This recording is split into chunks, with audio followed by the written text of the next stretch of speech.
City Council, this is our regular city council meeting. This is Tuesday, January the 9th, 9 a.m. We're in the, well, not 9 a.m., 1 p.m. Sorry. We're in the Public Works building, and Pam, can you call it? Mayor Miller, Here. Mr. Smith, Here. Ms. Hamilton, Here. Mr. Rowley, Here. Mr. Wolf. Here. Okay, we're going to stand for invocation and pledge allegiance.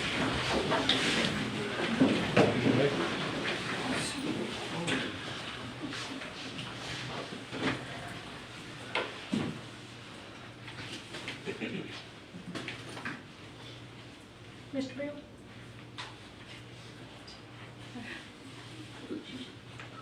Okay, let us pray. Thank you. Dear Lord, thank you for this day. Please be with the people in Thomas Drive area and Lynn Haven that have been affected by the storms this morning. And thank you for not letting it hit Mexico Beach this time.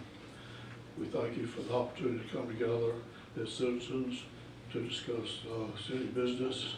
Please guide our thoughts and ideas. Would be pleased in your name. We ask in Christ's name. Amen. Amen.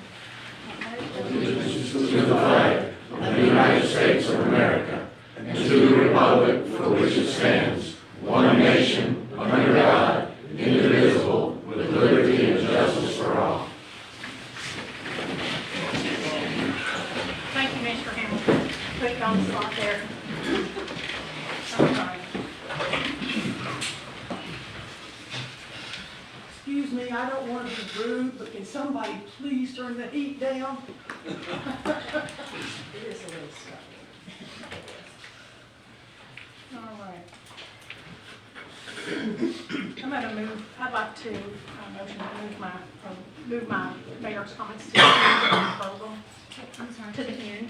I'll come back to those at the end, please. All right.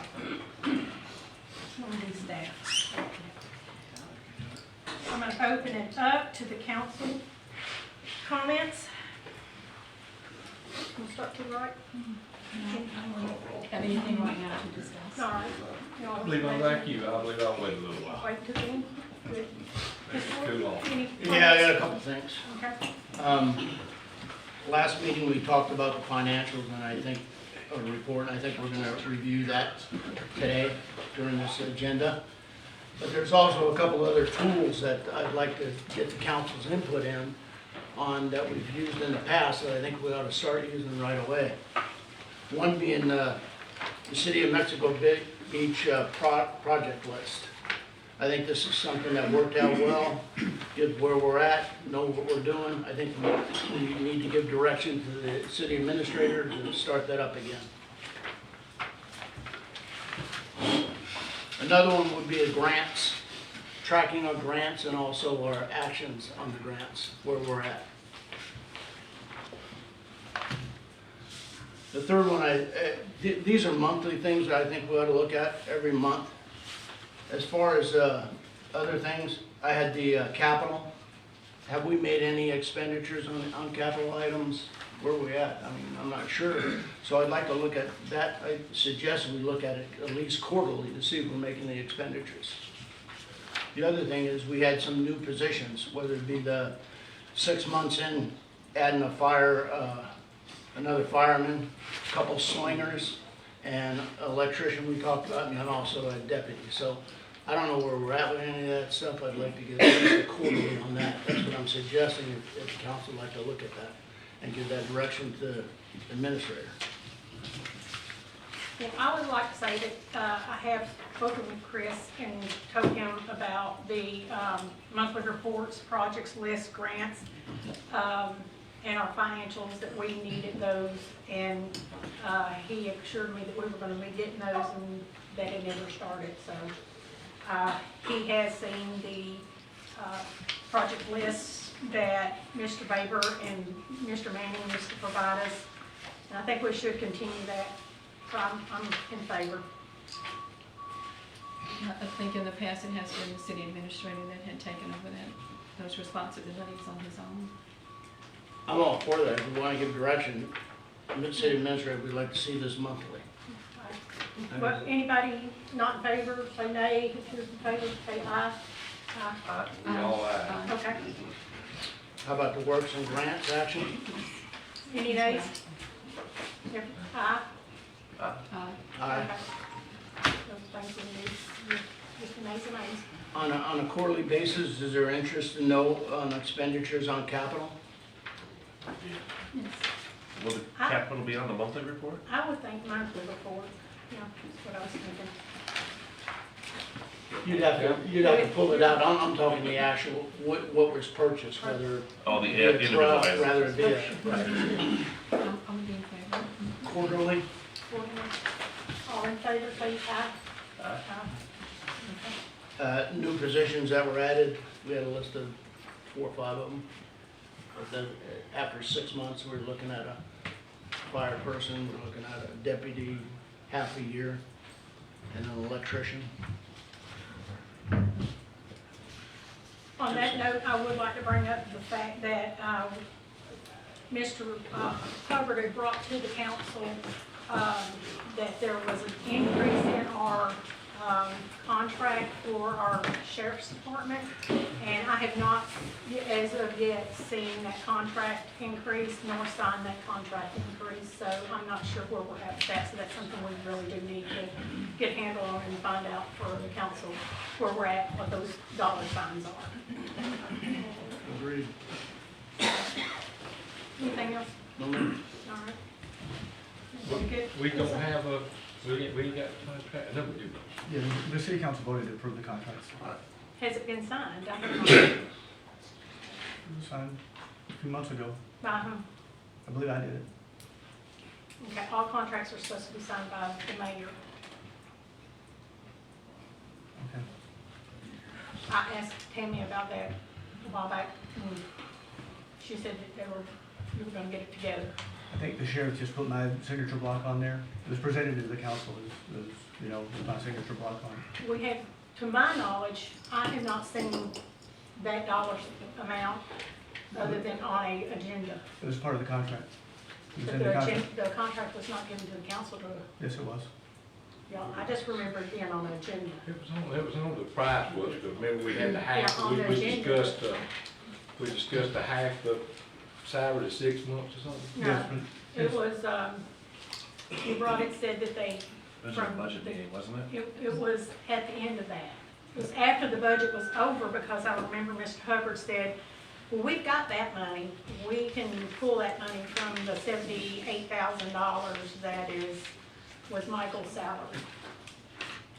No, The contract was presented to the council. The full price of the contract was presented to the council.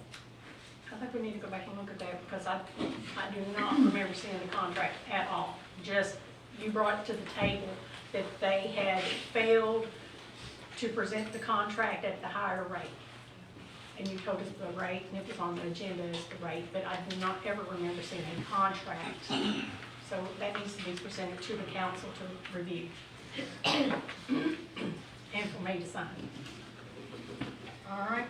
Anything else before we move into our consent agenda, comment? Okay, good.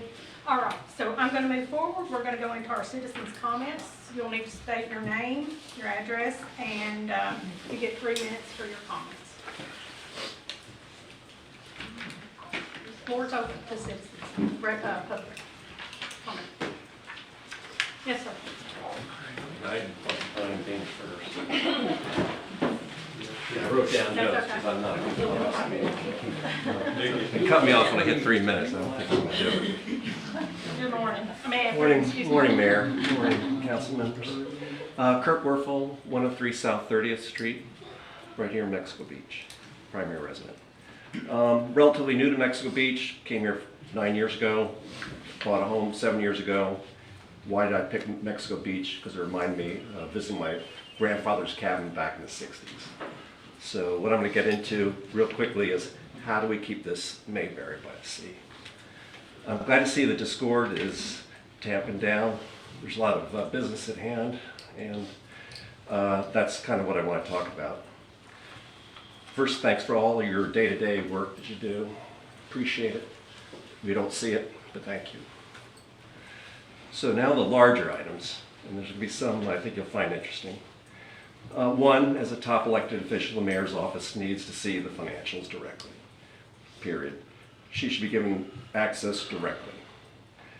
How do we keep Mexico Beach neighborhood area by the sea? None of the neighbors that I talk to want to see the development that's going on. None.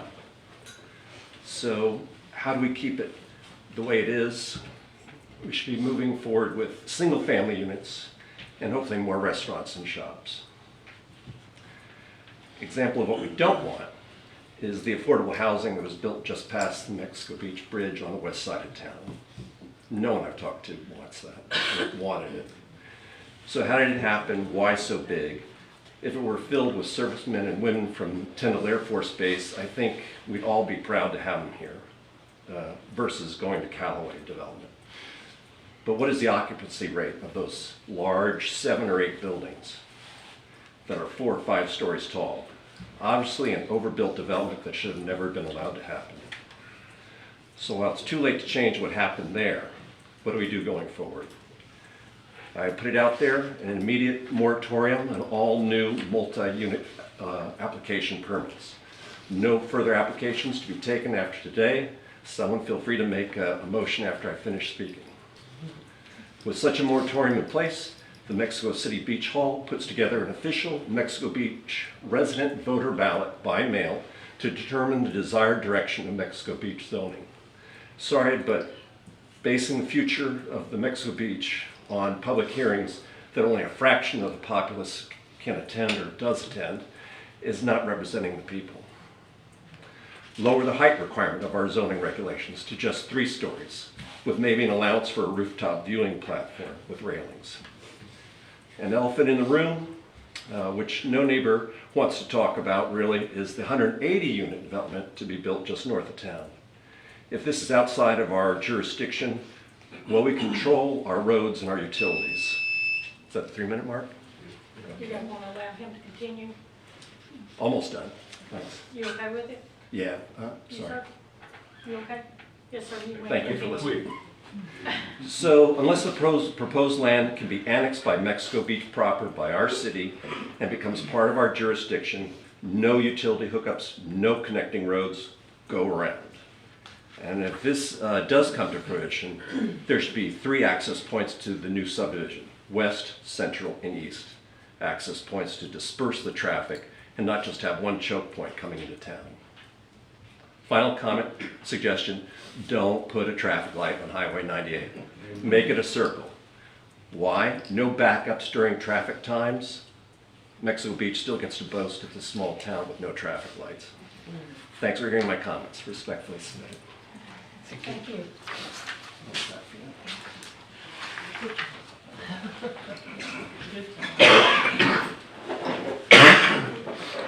I'll make this. Hey, you need anything? Just check.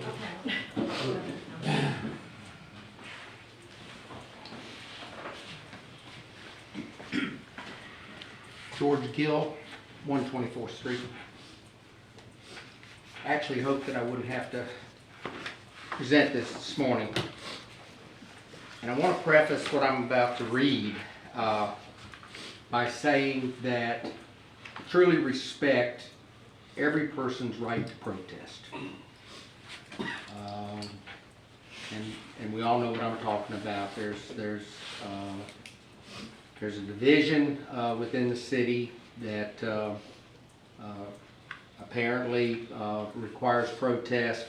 And my only concern is that if you're going to protest, that you do it under the rule of law, that you follow the rule of law. Mr. Hubbard and I have been texting back and forth on an issue of the recall signs and illegal placement of those signs. And I'm going to just read you my last email, which I believe was today.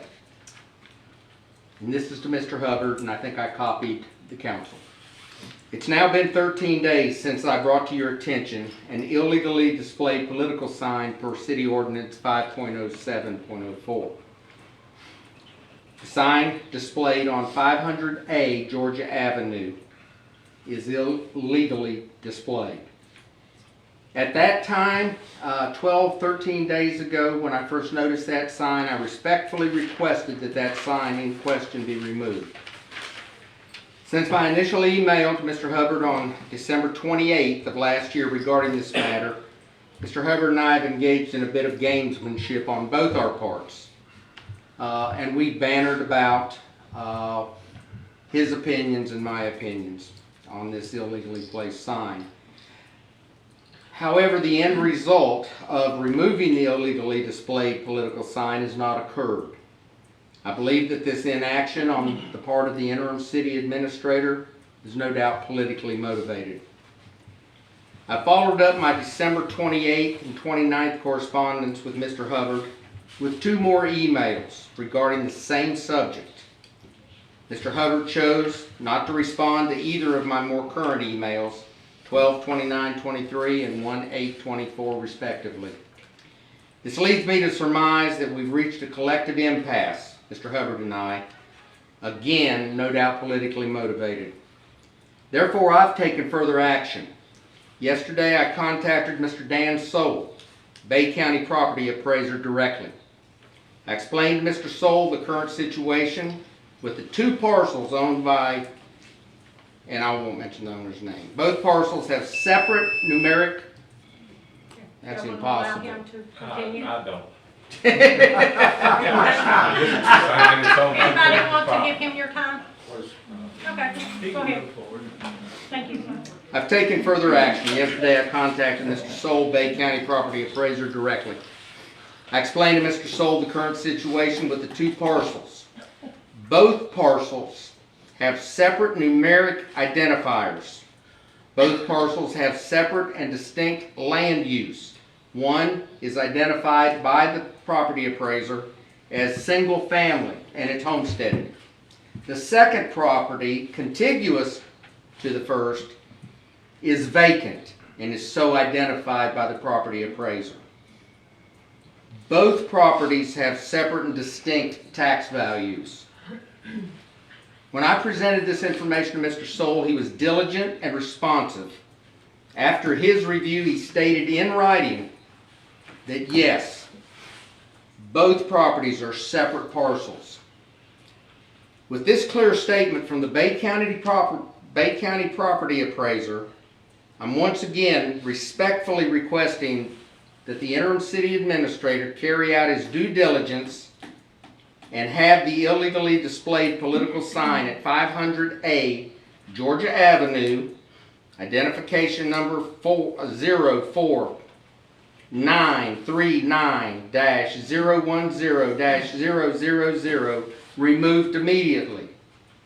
I ended by saying that should this sign not be removed prior to the scheduled council meeting this morning, or this afternoon at 1 o'clock, that I would bring this to the attention of the council.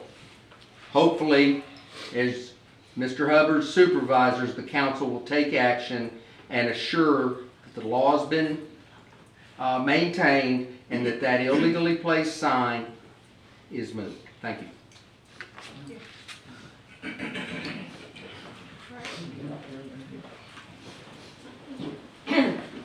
Can we go over Mr. Gilson? We will. Okay. Yeah, let's do that Yeah. after they come.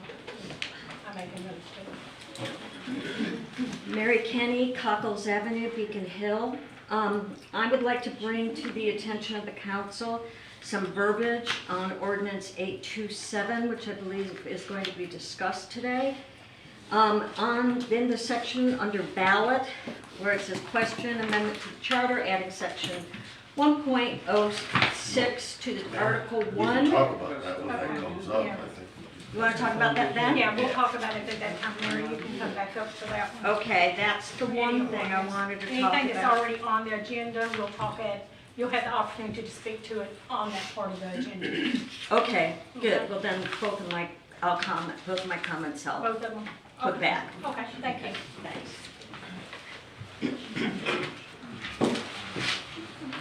Yes, ma'am. Excuse me?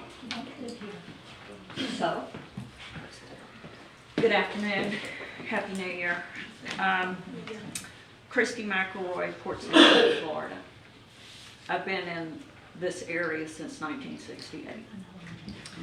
November 7, 2023, at a regular Port St. Joe meeting, a vote was taken by the commission without asking for public comment. our attorney is the same as your attorney, and he said nothing. I stood up and asked to be heard. My comments were heard. However, the mayor said, we've already voted. The project is on the corner of 71 and Woodward. If you're ever over that way, you need to look at it. An enormous amount of dirt has been brought in for that project, and it is a hardship on the neighbors because it's flooding them out. When I called EPCI about this, they said it's the responsibility of Northwest Florida Water Management District. This is something we all share together. You're building, we're building, and people need to respect the guidelines. And if you build up a property, you're going to hurt your neighbor. There were other things on that agenda that day, on November the 7th. And on that agenda, nobody during those votes was allowed to speak from the public. So I find it quite ironic that Mr. McCahill at the Mexico Beach special meeting last week stated, if there's a vote, the public has a right to be heard. Because the gavel was given to Mr. Wolf by the mayor in order for the mayor to second Ms. Hamilton's motion, Mr. Wolf became the presiding officer for that agenda item vote. Hence, Mr. Wolf could have opened the floor for public comment for that agenda item. The undisciplined behavior and scapegoating for items not on the agenda needs to stop. And you need to restore civility. Anyone can call point of order to continue a structured process back to the agenda of any meeting. Everyone is accountable for our republic and our democracy. Please continue to try to get civility for the good of the order. Can I answer? Oh, do you have a question for us? Not a question, just statement, if you watched the video. I did watch the video. Okay, I did try to take a vote to let the citizens speak, and the gavel was brought back to the mayor. And may I just say something? Because that last week was a poor process. Agreed. And honestly, Mr. Wolf, I feel it. You should have called point of order. The gavel needs to stay with you until that is done. It's no representation on any of you. I'm being objective here. It's all about process. And process needs to be respected. That's all I'm saying. That's all I'm saying. I want y'all to be successful. You're our next door neighbor in Port St. Joe. We have your people come over to our area. Our people come over to your area. I want you to be successful. So please, if it's not on the agenda, stop pointing fingers at each other. If you got personnel problems, you do need to address them.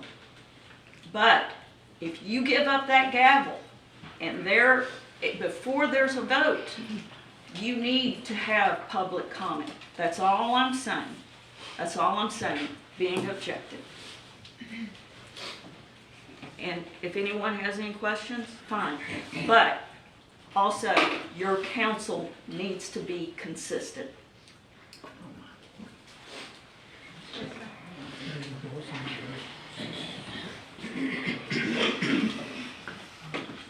Rusty Wright, Faulkner Avenue.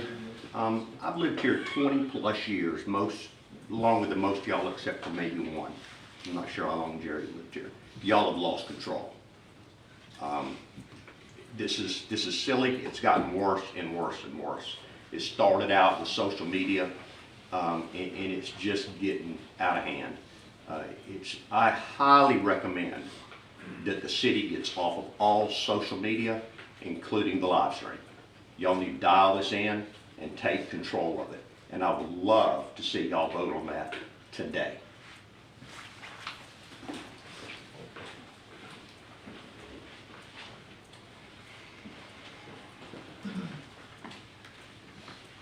Good afternoon. I'm Elaine Hardwick, 37th Street.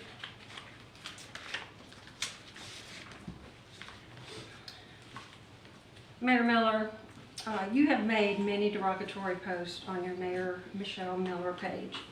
You also limit who can comment on your Mayor page, but based on court rulings, it is illegal for you to block individuals when this page is to share city information. The court ruling, and I quote, "When a public official blocks critics from the page because of their viewpoints, she violates the Constitution. Indeed, the right to criticize the government is at the heart of the First Amendment." Close quote. You also slander the 3 councilmen. You slander citizens with long rants, and then you delete your post, or you say you were hacked. You are violating the law and the First Amendment. Your recent comments on the official city page against Chris, a city employee, is employee harassment and abuse. Employees are protected under the Employee Employment Opportunity Act. This is an extremely serious violation, and I urge the council to take action to stop the harassment today. And you could start today, Mayor Miller, by stop calling him acting or interim. Chris is our city administrator, and he deserves that respect. What you're doing is employee abuse. Please don't allow the mayor to create more division, chaos, and put the city in jeopardy of another lawsuit. The obnoxious behavior of the mayor must stop. Mexico Beach deserves better. Thank you. Thank you.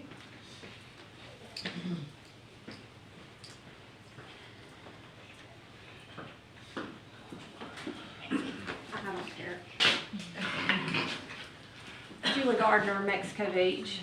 To correct the lady from Port St. Joe, actually the mayor snatched the gavel back before she seconded the motion. Just so you know, he refused to take it. He said, I don't need that. Okay.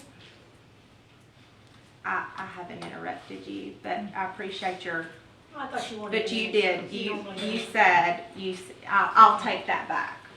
But when you took it back, you were the presiding officer and you seconded the motion that Ms. Hamilton made. You were actually the presiding officer when you did that. Okay. Anyone else?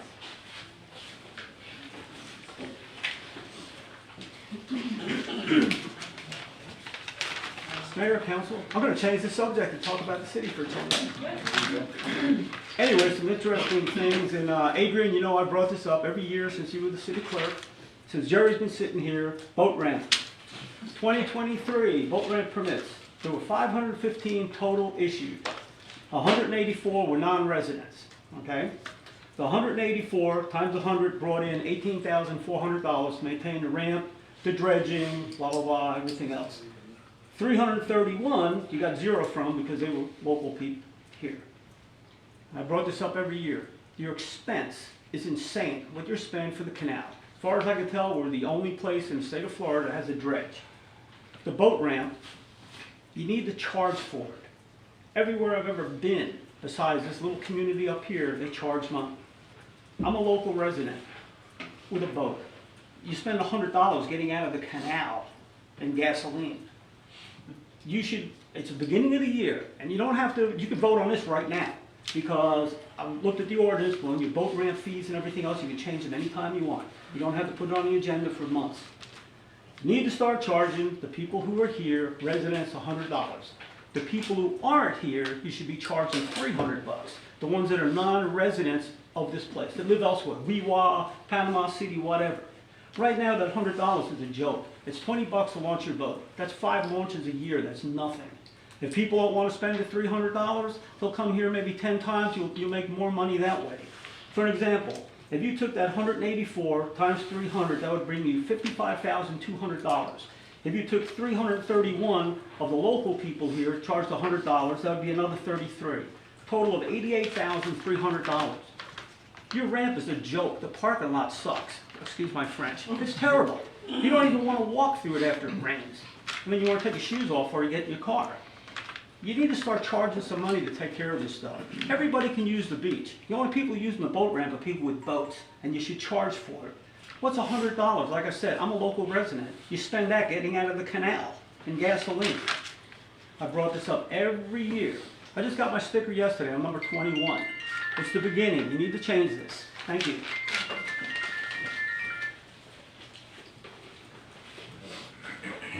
Anyone else?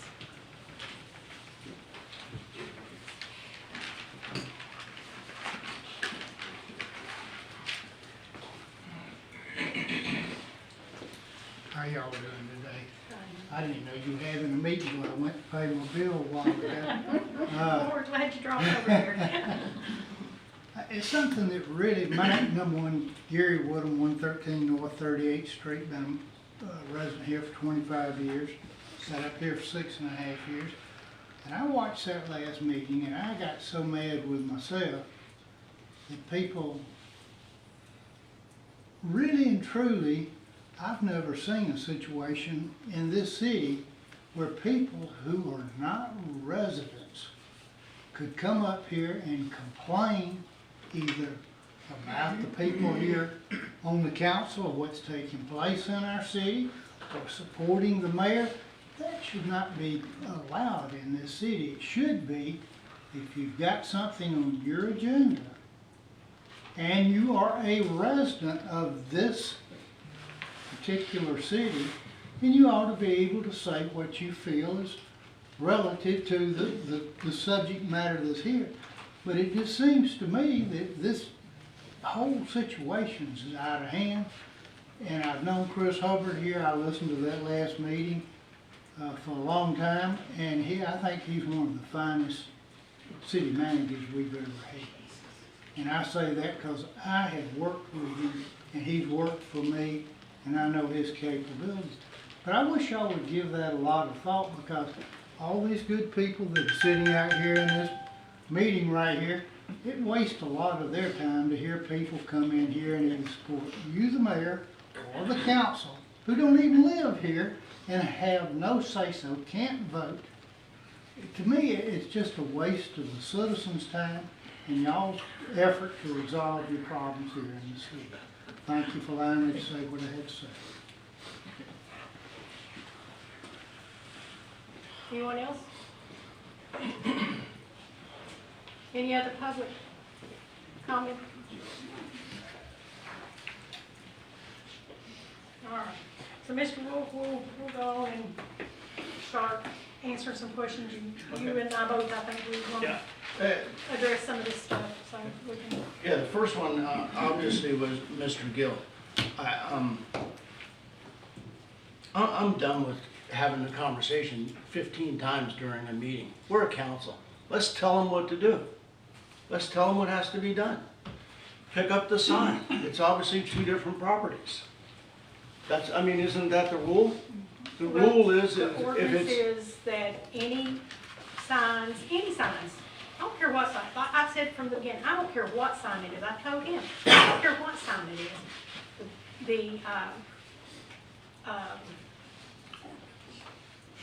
The ordinance, to no vacant lots. no vacant lots and not on the right of ways, Correct. period. Okay. And it's always been the case. The owner owns two properties. One he lives on, the other one is a vacant lot of his. Correct. It's Take still- the sign, yeah. pick it up. We need to make that decision if we can't get it It done. isn't a decision that we need to make. The ordinance is there that supports it. It should be done. Mr. Hubbard knows about the ordinance. He should make sure that code enforcement was thinking of code enforcement should take care of this. Third or fourth time it's been talked about. The council, I'm gonna high for, take up the sign, pick up the sign, Chris. Get it picked up. Well, maybe he'll listen to you because he sure has not listened to me. That's my vote. I think council needs to tell them what needs to be done. You know, can I know some citizens have given you addresses of things that they have noticed. I know every time I walk my dog, I see two on Alabama that are illegally placed.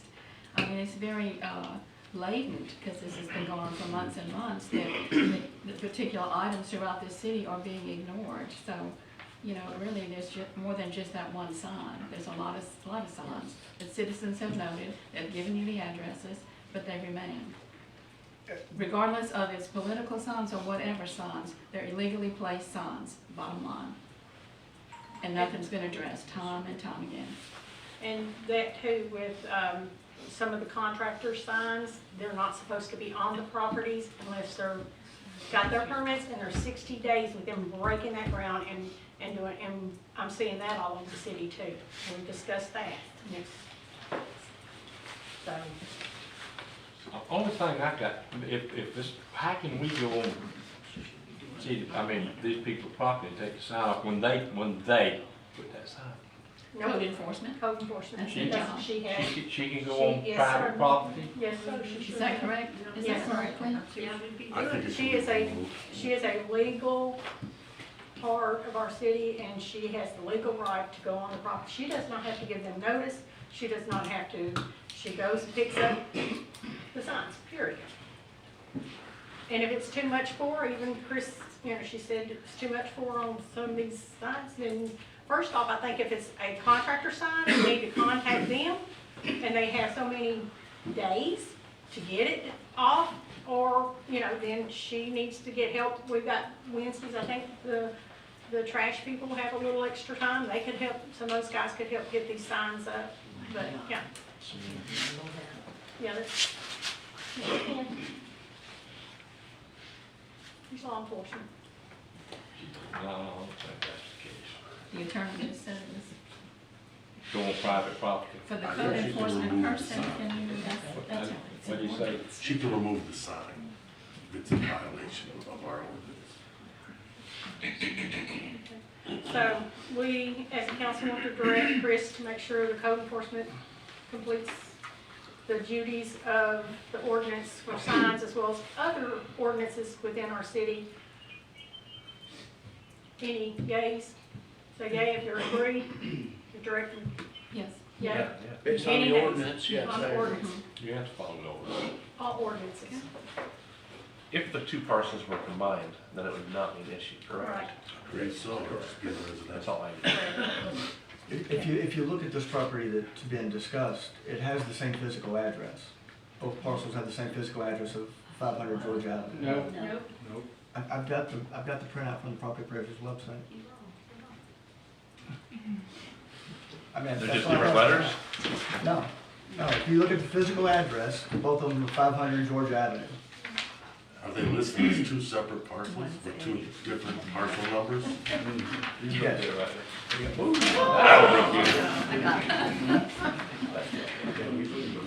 Thank you.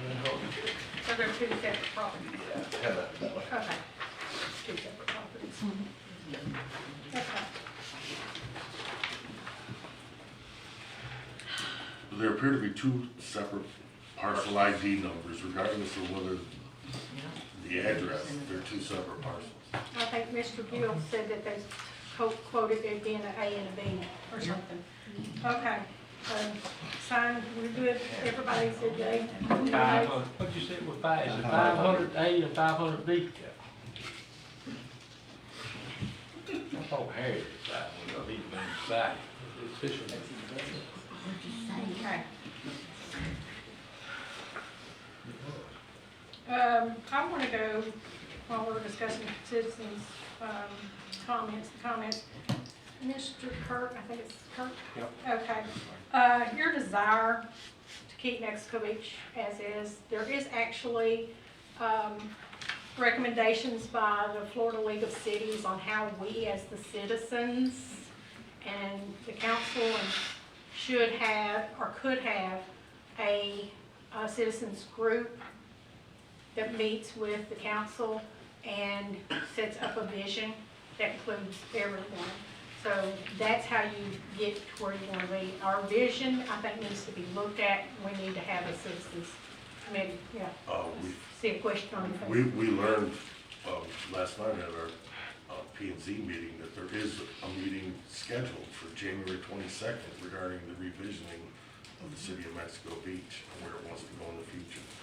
Okay, well, who appointed that committee? It's not a committee, that's a Laura. That's Laura all. Gutscher. I'm sorry? Laura Gutscher, our contractor that works for us, Okay. TPC. It's in regards to the grant that was received for the $75,000 for the master plan. Okay, and what's this meeting, how is this meeting set up? It's all in Laura's hands. It's gonna be here in this room, but Laura is running the show on that. I'll give Laura a call, get the information from. Okay. I have a number if anybody, any of the other council members want to call, I'm sure Chris has it also. Okay, so, yeah, I think it's a good thing, and I think all the citizens in Mexico Beach should be here and talking about this, because our other committee, that, Charter Review Committee, there wasn't a lot of participation with the citizens, and I think that we missed out on opportunities there. Okay.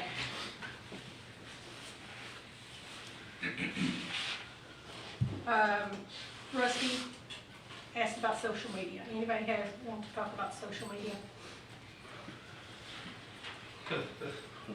You know, I personally, I would like to see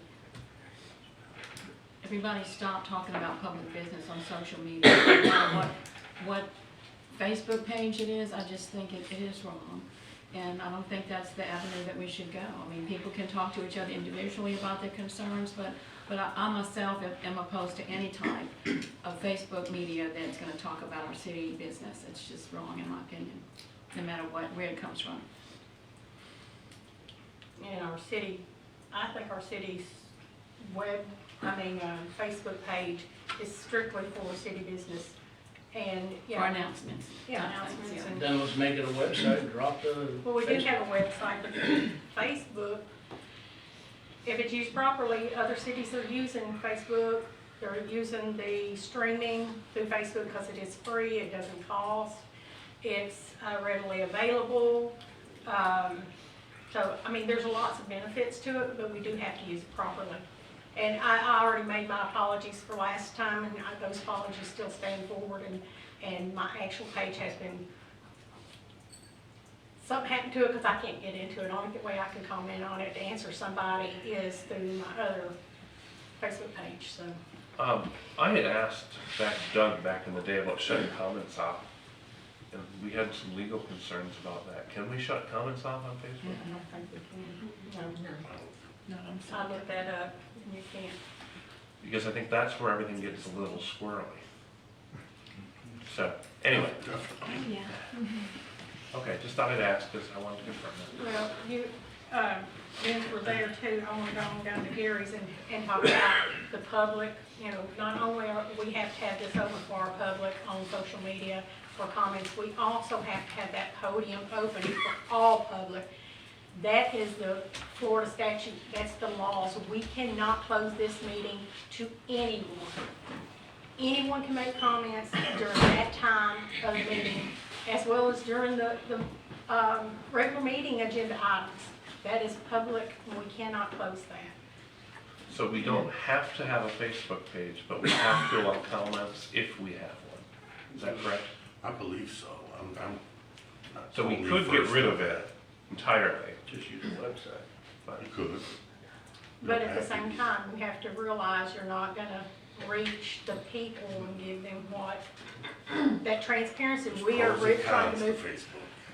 Excuse me? There's pros and there's cons to Facebook. The being able to stream and it not cost the city, that's a great. we used to do it on And YouTube. then- We used to stream on YouTube stuff. Does that cost anything? It did then, it might now, I don't know. Just thinking. But anyway, so that's, Mr. Gary, that's why we have to have public comments. I know we got it as citizens' comments. You can look at it as you're a citizen of the United States. It's public, it's got to be open. Sometimes that's most unfortunate, but yes, okay.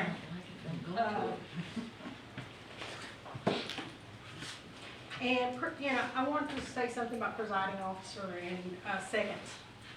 I have, and I don't have them, because I'm prepared for that, but Robert's Rules, the newest version of Robert's Rules does allow that if you are on a committee or board and you preside over that board and you are a voting member of that board, you can motion and you can second.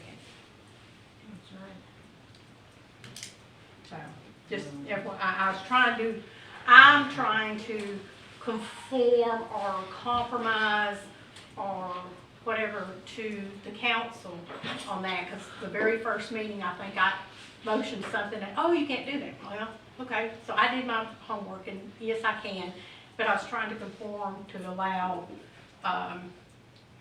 you know, moving the gavel and doing the second on that motion, but I can, legally, sitting on this board, this committee, can second and can motion. Okay? How about that? I'm not totally, I'm not I'll aware send of it to the. you. I'll send it to you. Just so say you I'm have not a it. parliamentarian, but when I moved here, it was the oddest state ever, because in Minnesota, you can, and here, you don't, so I was always No, confused. you definitely can, but I will send that to you. Well, that's not in Florida statute. Yeah, No, that's it's why, not. That's because this council has adopted the Robert Rules of Order. Robert's Rules of Order. In Port St. John, we haven't adopted. interesting. Okay, so boat ramp, anybody have any comments to answer citizens on the boat ramp? That was Rock. Yeah, I'm open to a fee. I'm not sure what those fees are, and I understand we do have obligations to take care of it. There is a cost, so I mean. Do we know what the cost of that boat ramp is on an annual basis? I think he's gonna talk about it in his comments, Sam. Oh, okay. If you look at it just purely the cost, or also the money gained from the sale of launch permits and or daily and or yearly, obviously it's a relatively small amount of money. If you put the whole harbour together, so from boat slip rentals, yearly permits, daily permits, boat wash and so on and so forth, we actually bought in $155,000 last year. Okay, and that's brought in. We what's bought in our expenditures? $155,000 last year. We paid, I'm not 100% certain of the amount that goes, that is paid for public works. We paid the harbour master about $2,500 last year. So you made a profit, not including public, the Parks and Recs people, of over $150,000 of activities in and around the boat launch, the boat slips, and so on and so forth. We have we had before the remotoring and pumping of the dredge, a significant sum of money in that fund, and we just added another $150,000 to it, so it's going to be significantly more. It should be getting close, I believe, to almost $500,000 in that fund. So you would say that we're very much a positive on that? But yeah, I mean, we're certainly not losing money on it. Now, I don't disagree with Rocket with the idea that, if you do buy a permit for a year, as somebody who lives in and around the area, you get, it's the same as launching a boat for 5 days, then it's basically free thereafter. That's for you to decide as to what you think is the right amount. But there is a significant income from the canal, and we cannot spend on anything else other than the canal area, the boat ramp, dredging, and so on and so forth. So, yeah, it's, we put it up this year. We added the permit to the kiosk, and that's made a significant improvement in the number of permits sold versus the number of day tickets sold. As I say, that side of things is up. If anything, Harbour Master side of it was actually down last year. So the number of boat slip rentals last year versus the year before were down, but that's got a lot to do with people in for long term and short term. I can go into it for hours. I've got a spreadsheet literally that is pages long, right? Okay, as to how the whole thing is working. But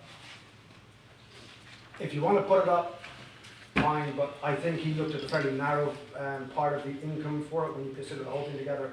$155,000 is not something to be sneezed at when you're basically paying probably somewhere less than $20,000 between Harbour Master and Parks and Recs stuff to actually run. Yeah, I think you'd really have to look at some data Yeah. as far as, you know, how it's being used. That's one thing, because the kiosk is only, you dump it once, you pay $10. Yeah. We're giving them an option not to do that and pay 300 and have it. Well, no, for they a pay year. 100 for a permit now. And that Right. gives them, and that allows. I'm them saying to- based on his Oh, sorry, okay. suggestion of 100 for residents, 300 for outside. So you'd lose some of that on the one-time thing. You really need to. We certainly, by adding the permit to the kiosk, we have significantly increased the number of permits sold, it has decreased the number of day tickets sold, but we've come out on top. Right. Because of the fact we went from $10 to $20, we put the permits there, we have a significant increase in the amount of money made from boat launches and/or permits this year on last year. Yeah, the kiosk obviously has helped us a lot, but if you add the residents, that's the only place you're gonna get extra money, because hopefully these people are paying every time they dump a boat. If we do it with snapper season, you know, it's $100, and we did 5 times, $20 weekend, and more than 5 weeks snapper season, so they think they're getting a deal by doing the $100 instead of the one, and they are, instead of the one time. So that's one reason why we, but I'm not, I mean, I don't think we should, I know how Rocky is, I talk to him about every day, but that $300 is I mean, these fishermen, really, that's a drop in the bucket, like you see it to them. You got $1.5 million boat, but still, this is a fishing business. I personally would like to see the maintenance numbers on it, what actually we're paying for what I mean. One thing that we need to keep in about the boat ramp is when we had the hurricane and they did all the dredging and all, they loaded the boats out there, and I met with them before, that we have holes in the side of the seawalls that's eroding, that's gonna cause us problems. And we met with St. Joe, and they don't think it's a major problem, and I think our contract says it's a major, and we are sooner or later going to have to fix that, and that's probably a drop in the bucket amount of money we got to fix it. If you look on the financial report that is included in your packet tonight, you can see that the budgeted amount for the canal is $303,000 for this year. And that doesn't include the park and rec's wages for those individuals who maintain around the canal, around the boat ramp in that area. And as Mr. Smith just said, there's a significant amount of damage to the boat ramp, which the city's gonna be responsible for repairing. Several hundreds of thousands of dollars worth of damage if it's gonna be done right. Got holes all in the side, and it's eroded, and the concrete is falling down.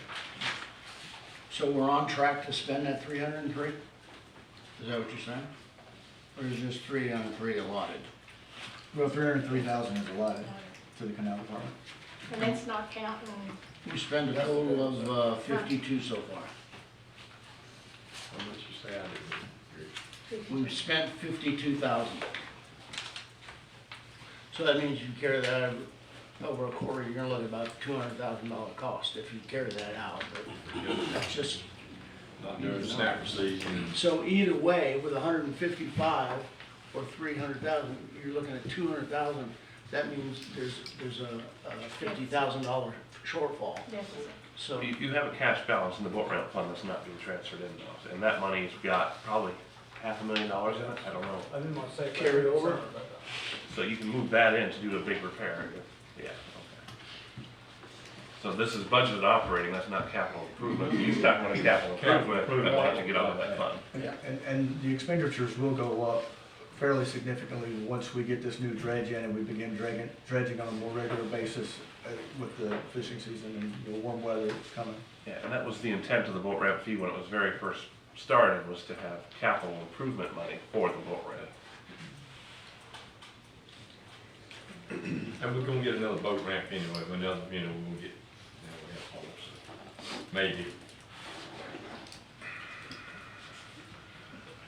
so do y'all want to table this to come bring this back to the table at a later date and discuss more details and get more details on expenditures and? I know Rock says we can make a decision today, but I think we know how contentious this will be with the public, and I think it needs an agenda item. I agree. Okay. Thank you for the information. All right, I think we've touched on everything in public. I'd like to make sure we start doing that a little more regular. All right, so we're gonna move now to the consent agenda, the minutes for November 28th, November 28th, and December 12th, and December 22nd are in the packet. Do y'all have any change? The only change I seen, no, December 12th, Tammy, on that first page, Mr. Smith is Mr. Smith.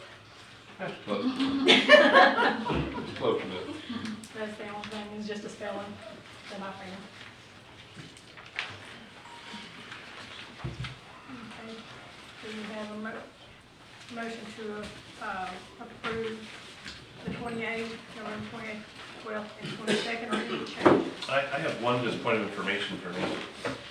When there isn't a quorum, is there minutes at all, or does it just not exist? I was wondering that too, actually.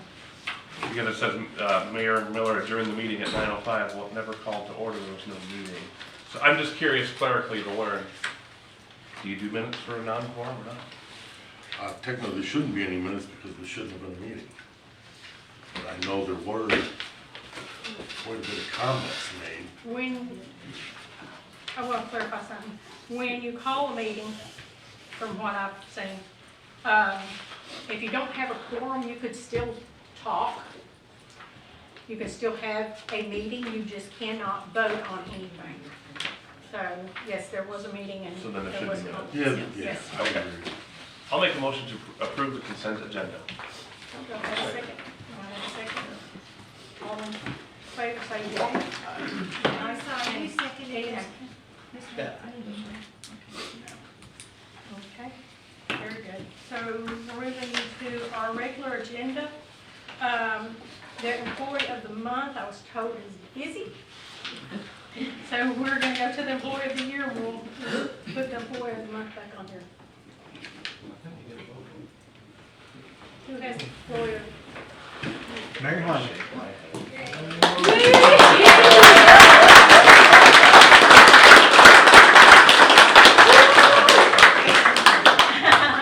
All right, so Mayor, council, citizens, I mean, I'm extremely happy to give this to Mary Harmon today.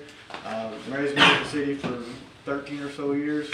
I was actually the person that hired Mary the first time that I was here, so I know Mary very well, know her brother, father, mother, the entire family, so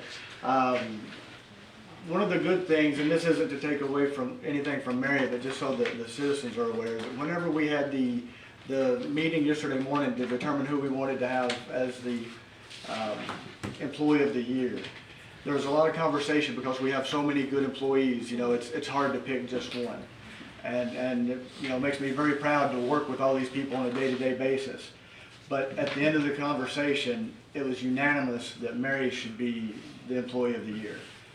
With the difficulty we've had in keeping somebody financial, to do our finances here at the city, Mary's picked up a lot of that work. She's gone far and above than what she's normally required to do.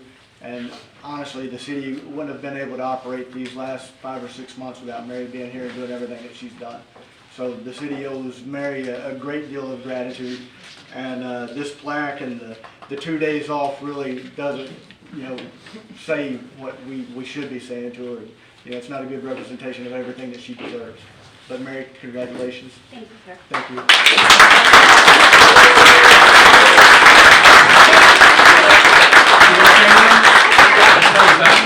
So honestly, I want to say thank you to everyone who did vote for me. I appreciate it so much.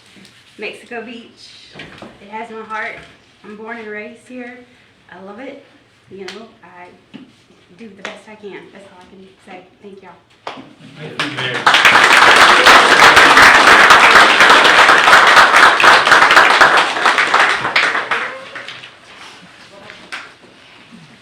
Awesome job, Mary. Okay.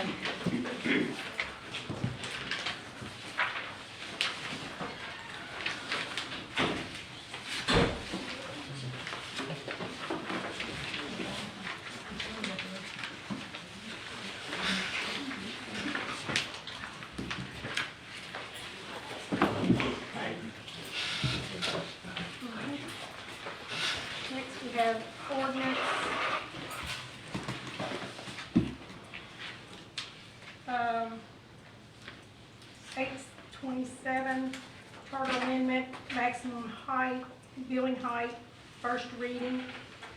Do I have a motion to read ordinance 827 by title only?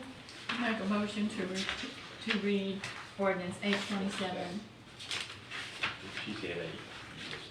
Page 27. Page 827. By title only. All right, do I have a second? Second. Tammy call the roll. Mr. Smith? Yes. Ms. Hamilton? Yes. Mr. Wolf? Yes. Mr. Welly? Yes. And Mayor Miller? Yes. Okay. Open to public discussion. I'm sorry. My apologies. Go ahead. Hang on just 1 second. Can I read? Ordinance 827, an ordinance of the City of Mexico Beach, Florida, calling and scheduling an election upon amendment to the charter of the city, providing for the manner in which such election shall be conducted, establishing the form of the ballot for such election, providing for public notice of such election, providing for the availability of copies of the proposed amendments to the city code, providing for an effective date. Okay. Mary, you can come up now.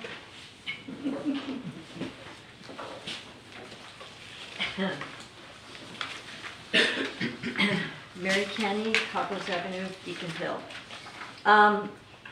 In reading over the ordinances, I think in previous discussions about height restrictions, there's been a lot of talk back and forth.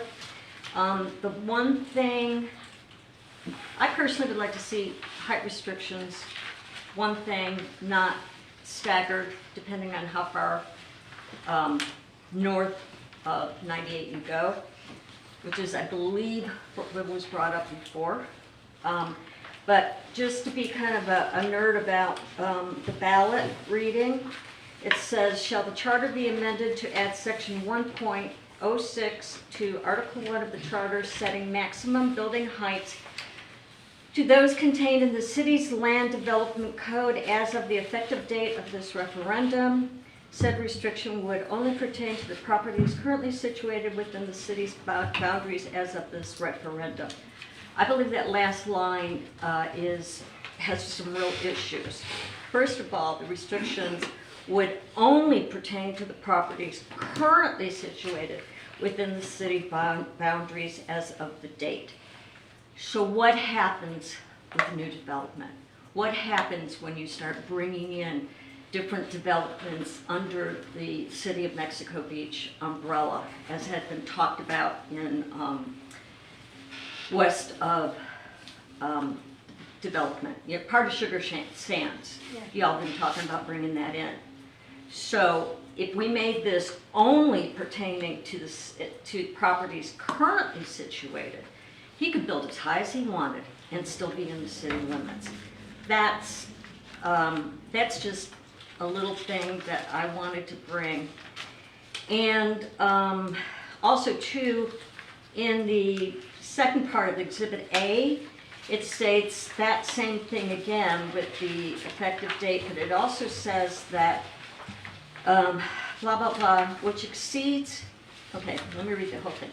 No building or other structures shall be constructed, erected, situated, or located in the City of Mexico Beach as its boundaries are currently located as of the effective date of this section, which exceed the heights set forth in zoning districts as contained in the LDCs as of the effective date. However, this charter provision shall not restrict any property's vested rights under constitutional, statutory, or common law.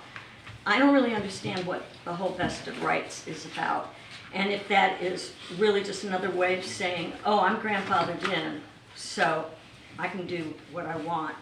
And then as far as the exemptions go, the exemptions were chimneys, houses of worship, elevator shafts, flagpoles, heating and air conditioning systems, solar collectors with appropriate screenings. I think elevator shafts is probably pushing it. Most elevators are now done in a way such that there is not an overhead mechanism. It's mostly an under pendulum situation. And the same thing with heating and air conditioning systems. We don't want big, huge honking heating and air conditioning systems being an eyesore on somebody's roof. They should have screens around them, and therefore that screen should be part of the height restriction. And also too, just as a point of, again, being a little bit of a nerd, when you print out something like this, each exhibit has to be on a separate page with the exhibit heading, or else it's not legally binding. That was just a mistake. I sent it. I understand, I'm just pointing it out. It will- I'm it will real be big like on that. detail. I'm real big on details like that, because those are the holes that people drive trucks through. Thank you. Anyone else?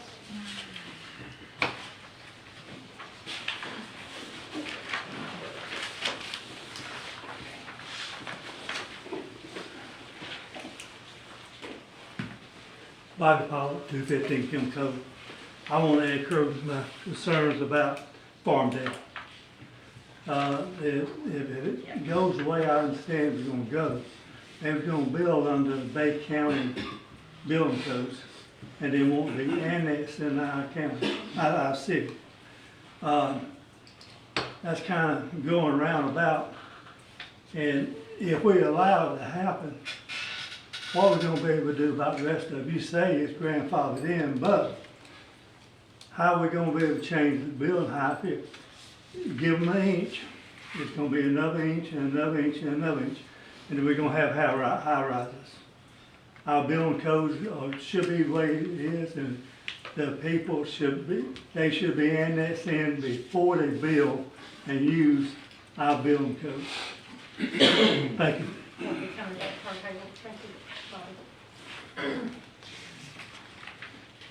Anyone else? Will you stand up again, or Yes, you know sir. my opinion? Yes, sir. I can make it real. This is how it changes. That little cabin I talked about on the Carolina coast. Oh, Kirk Werfel, 103 South 30th Street, primary resident. Glad to be here. Thanks for listening. Yeah, we'll call it Kirk's Corner.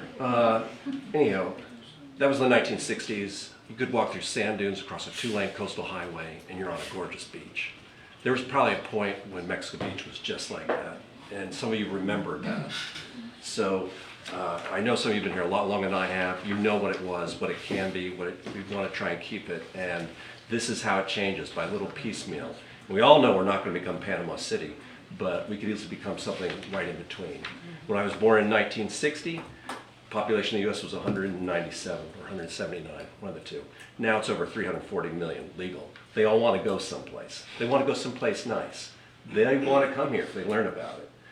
Love to have them come and visit, but they're going to want to build and build. And I know there's going to be interest in this room that are developers, construction, realtors. I wish you well, but within moderation. 3 stories tall. That's what the zoning law should be, just a broad swipe across. If something's grandfathered in, I don't know if you can change it, but 3 stories tall, max. Viewing deck on top, maybe. Thank you.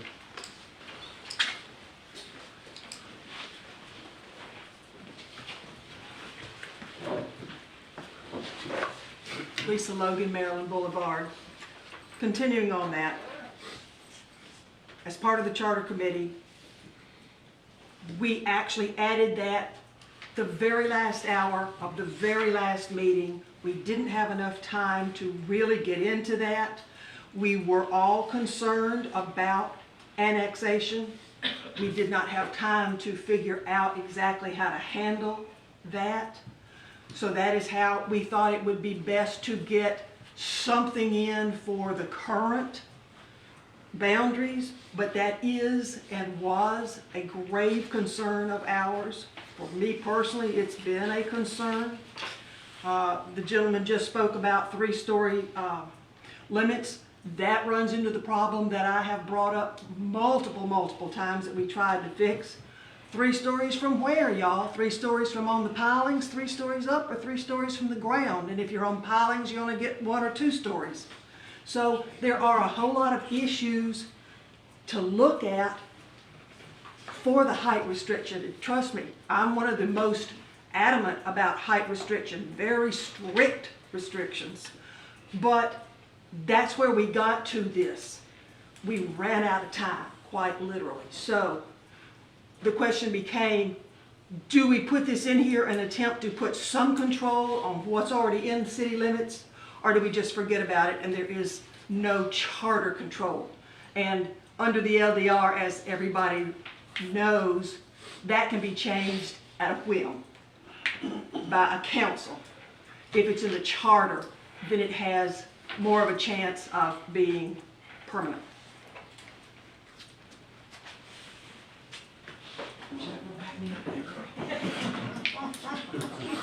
I'll speak my opinion, but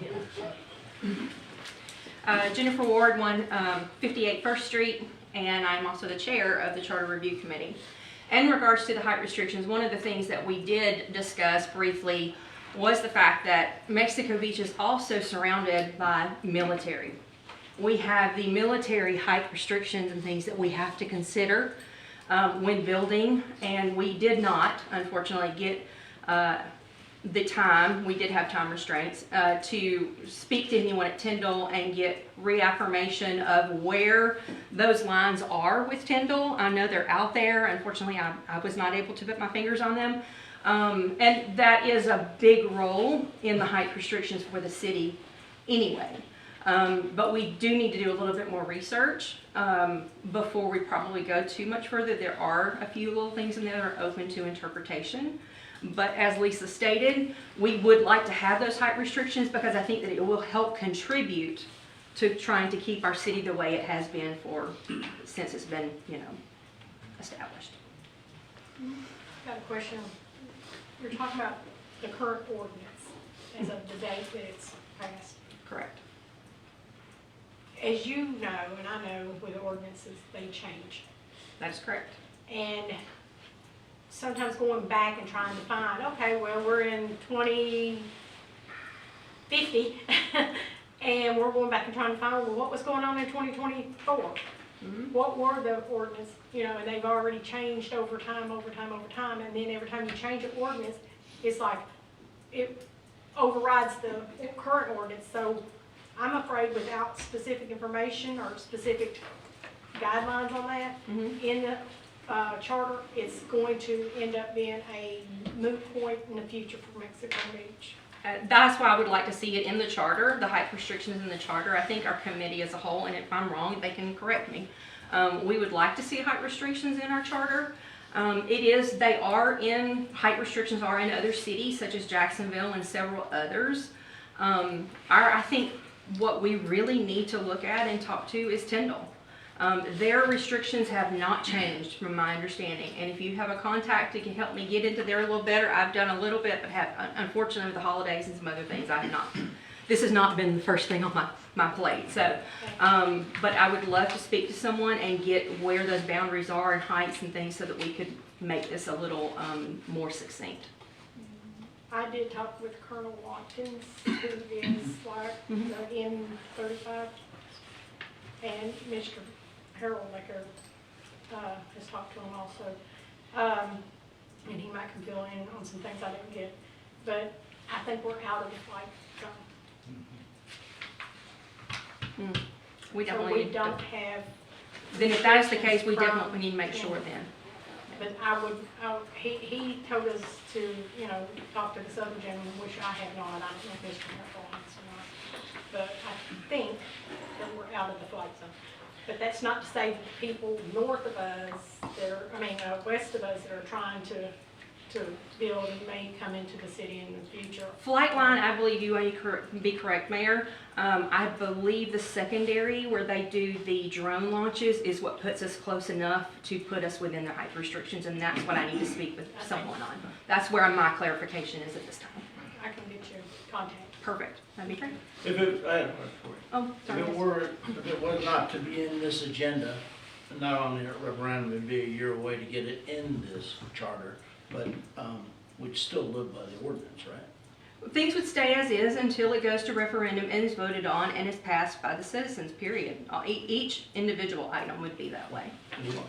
What Yeah, that this is correct. protects is a future city council coming in and changing the LDRs to allow stuff higher than it is currently. Right, but rushing to do it. If we can get it on the... Maybe could be an issue. So if we would wait a year, I'm not saying not putting it in the charter is not the right thing. It's probably the right thing to do, but put the right information in. Yes, sir, that is a correct statement, in my opinion. If we can make it happen with this one, great. If we cannot, I definitely think it needs to be a priority on the going forward of the Charter Review Committee's outline. Thank you. Mayor, if I can speak about the Kendall issue. I've been talking to Sherry Moon over there. Sherry Moon is who you're gonna wanna talk to. She's the community planner for Tyndall Air Force Base. And she just recently sent me some updated information for the A2s that was recently developed by Tyndall Air Force Base in Bay County. There is no set height restrictions right now, but they do want us to update our land development regulations to incorporate some of their planning. And they would want to review anything that we planned on building over here. And so I've got that information. I can forward that information to you as well as her contact information. And so I can take care of that. But yeah, I do have that information in my office. Yes, sir.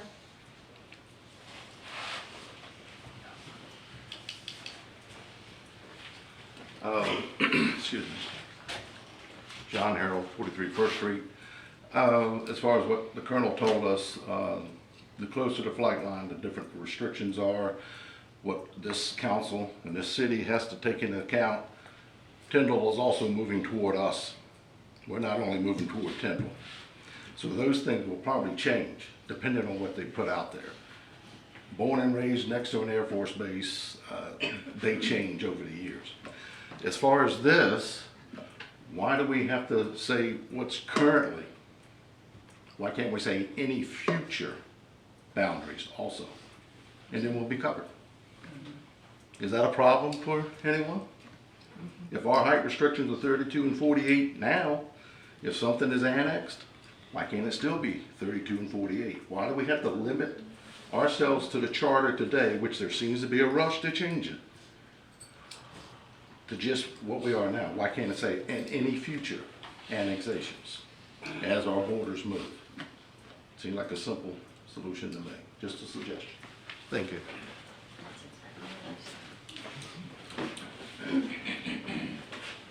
Rock Creek, Colorado. Last night at Planning and Zoning Board, we discussed that, as you know, Chris mentioned that the contractor is coming up with this meeting, I think it was the 22nd.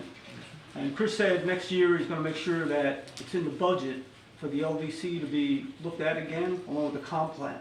Because that was the whole thing. I mean, the stuff that changes, and this should be in the charter, what he's talking about, and it should be not the grandfather clause, but everything in the future, 48 max and 32, because what she mentioned last night was, and my pet peeve is what got us into this whole damn mess about not having any commercial property for stores and stuff like that, was when it was changed to add housing into commercial property zoning.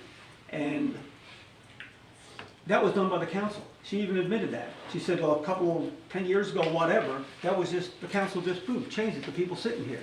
So when it's in the charter, you can't screw with it. So that's something we're going to be done just by looking at, I have a lot of heartburn with what's in the LDC right now, with the different things. It needs to be looked at and it all needs to be changed. But like they all said, if it's in the charter, you can't change it without getting a whole review. And it needs to happen because Chris, 2 meetings ago, showed us the whole chart with all the St. Joe property. I mean, that's all surrounding us right now.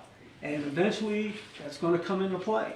And whether that land gets annexed or whatever, something's going to happen here in the future. And that's what we got to try to look at and plan the way it should be, not what's happened in the past. And the past has screwed Mexico Beach. Think about it. Thank you. Thank you.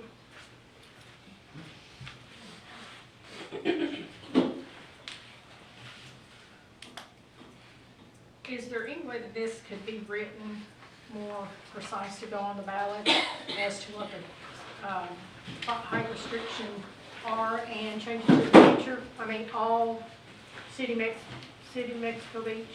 I can Annex. change anything you want. You just have to tell me the day, though. Cody's got to be on We gotta do this Because secondly. it goes to advertising, and when I advertise it, because all the titles are basically the same, I'm going to put the actual language in the advertisement so people know. So now would be the time to tell me if you want me to change something. I think the verbiage is unclear as to, and it's too open to,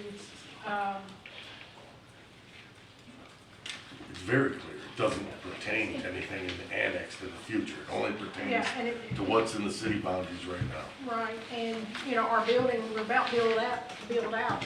I mean, there's not that many more properties to build. The beach side is probably most still building. Yeah. I'm not the one that needs to be convinced, Mayor. I know. I'll write anything you guys tell I'm me. just hoping. We want landlocked, so we.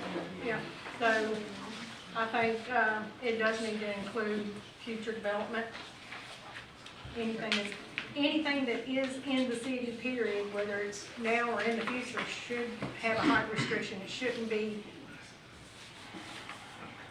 just, you know, what's here sitting right now, and the height restriction, I think, should be clear in the written thing, the heights of residential 32, commercial of 48. And then there's no, it's not. References the LDC. It says what's in the current LDC Yeah. as of the date of the But adoption. again, the LDC ordinances change, so But every it 10 years says down the what road. at a time of adoption. What do you do in that case where you have a farm deal that, we get it in the charter, and you have a farm deal that pulls their permits, I mean, they own their land, they pull their permits from Bay County, come to us to annex, and we know that they're too high. Then you don't let them in? We don't even talk about it then. So can't. we need to be prepared for that. Yeah, I mean, that would be a, They'd stop coming to us, we tell them you can't, don't even come to us. But the way this is written, it's all incorporated, so the 188 plots and all of St. Joe's development, Farmdale, or what are they, Bonfire Beach, is already in, so they already would have to comply. It's just the gray area that's not in already is who it would affect, and Sugar Center. And anyone else. Well, there's nobody else. Yeah. St. Joe or, Farmdale is already On told. the north, by the Harmon property, all of that. yeah, that, well, okay, the Mormon Church and St. Joe County. yeah. Farmdale has already came to us and told us that their height is higher than our restrictions. Have they not? Yes. If we annex them in, we're gonna take them pursuant to the rules of Bay County. Yeah. Correct. So, any, The exceptions in here, exemptions, that we talked about earlier, that's from the LDC, right, that language? The No, exemptions? that was taken from another city's. Okay, so that is something new, that list of exemptions? Yes. Okay.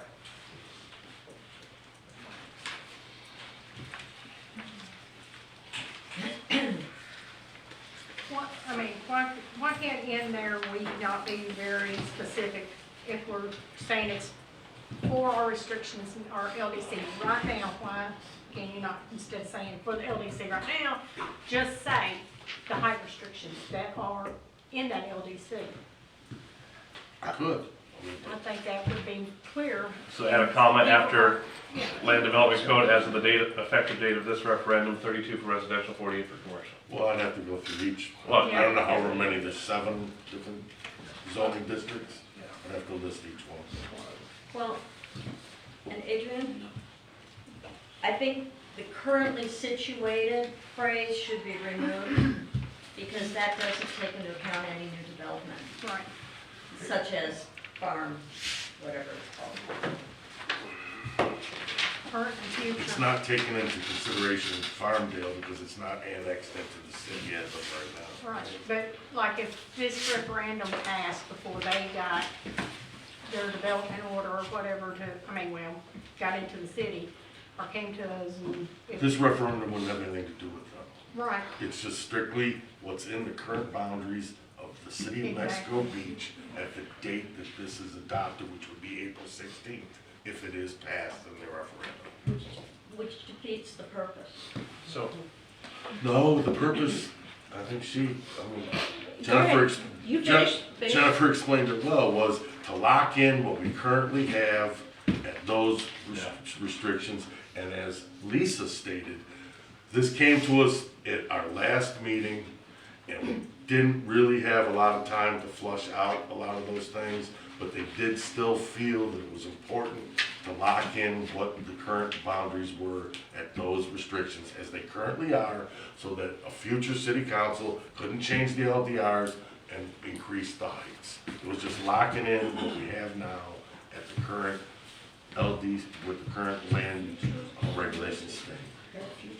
Okay, but logically, how's that going to help our city if other people annex in, let's just take Farmdale?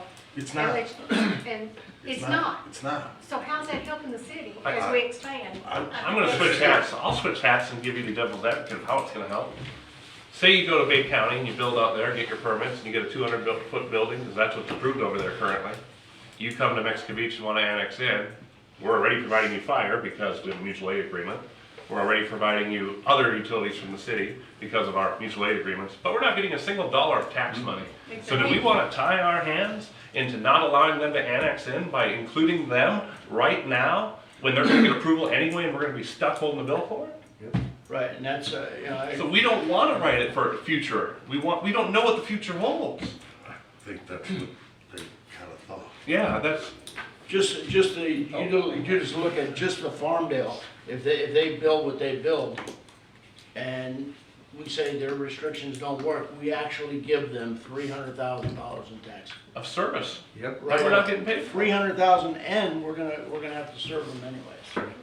And we don't have to do that to anybody. We have a mutual aid agreement with Bay County to provide fire service, to fire. We don't have to provide city water or sewage. They can tap into the water line, come straight down. And they don't need to get on our water at all. Yeah. And then we get nothing. Yeah, That's fine. you get nothing for the building, and it's there anyways. You're gonna have to deal Let with me all the just- same stuff. Let me just say something. You go right ahead. Go right ahead. We very briefly touched on all of this in the last hour of the last meeting. But our thought was, at least we could protect Old Town, which is the original 3 miles of Mexico Beach, by putting that in the charter. We knew we could do that right then, right there, and at least get that protection in. Believe me, we want to protect everything that gets annexed, but we didn't have the time to flesh it out. But at least this ordinance protects Old Town. That was our thought, pure and simple. We're not stopping anything outside of our corporate limits right now. This wouldn't change that, because then they're not gonna ask us, they're gonna follow their rules, and we're gonna have a 200-foot building outside our city. We have no say over it. They collect no revenue from it. I get the argument of, oh, we wanna make sure they can't build high. Well, okay, they can't, so they're not gonna annex, and they're gonna do what they want, and we're stuck looking at it. Didn't they say they got the approval from the base for 48 foot? Something. I think that's what it said. Right now, Bay County, the land that's around us, it's owned by St. Joe, it's owned agricultural, and it has a 50-foot height restriction under Bay County's LDR, so. Yeah, but I it's already think 50 I feet. think Tyndall told them that it was 48 foot. I think that's what he said at the meeting. So, we could change it, we could make it for future, but our city's not going to grow, we're just gonna be surrounded by growth that we don't control. We're gonna restrict it. Question, how quickly can you annex the land to get control of it? We cannot annex. They have to come They to do us that. and ask for annexation. Why would they do that? For water and sewer, Yeah. because the only reason that other developers outside the city limits would come to ask us, or to annex, would be for sewer and water, which they cannot get from Bay County. We have to sign off as Mexico Beach saying that we will provide these services. We made a previous council made a mistake by letting Sugar Sands have water and sewer at a 25% increase. We got no revenue, tax revenue from that development, period. And those are $1 million homes. And if we change the ordinance the way that was presented, to make everybody follow it, that mistake will happen forever. Yeah. Well, it won't be a mistake, because we won't Well, make we the will have mistake purposely of- done it. We won't say, hey, yeah, we're gonna give you water and sewer and let you pay 25% more, and we're gonna get no tax revenue. We won't, I don't think a logical council would do that. It wouldn't be in the benefit of the city, I'll put it that way. Remember, logic has nothing to do with Mexico. Tell me about it. Right. So, but I'm saying, if you look at it in the way it should be looked at,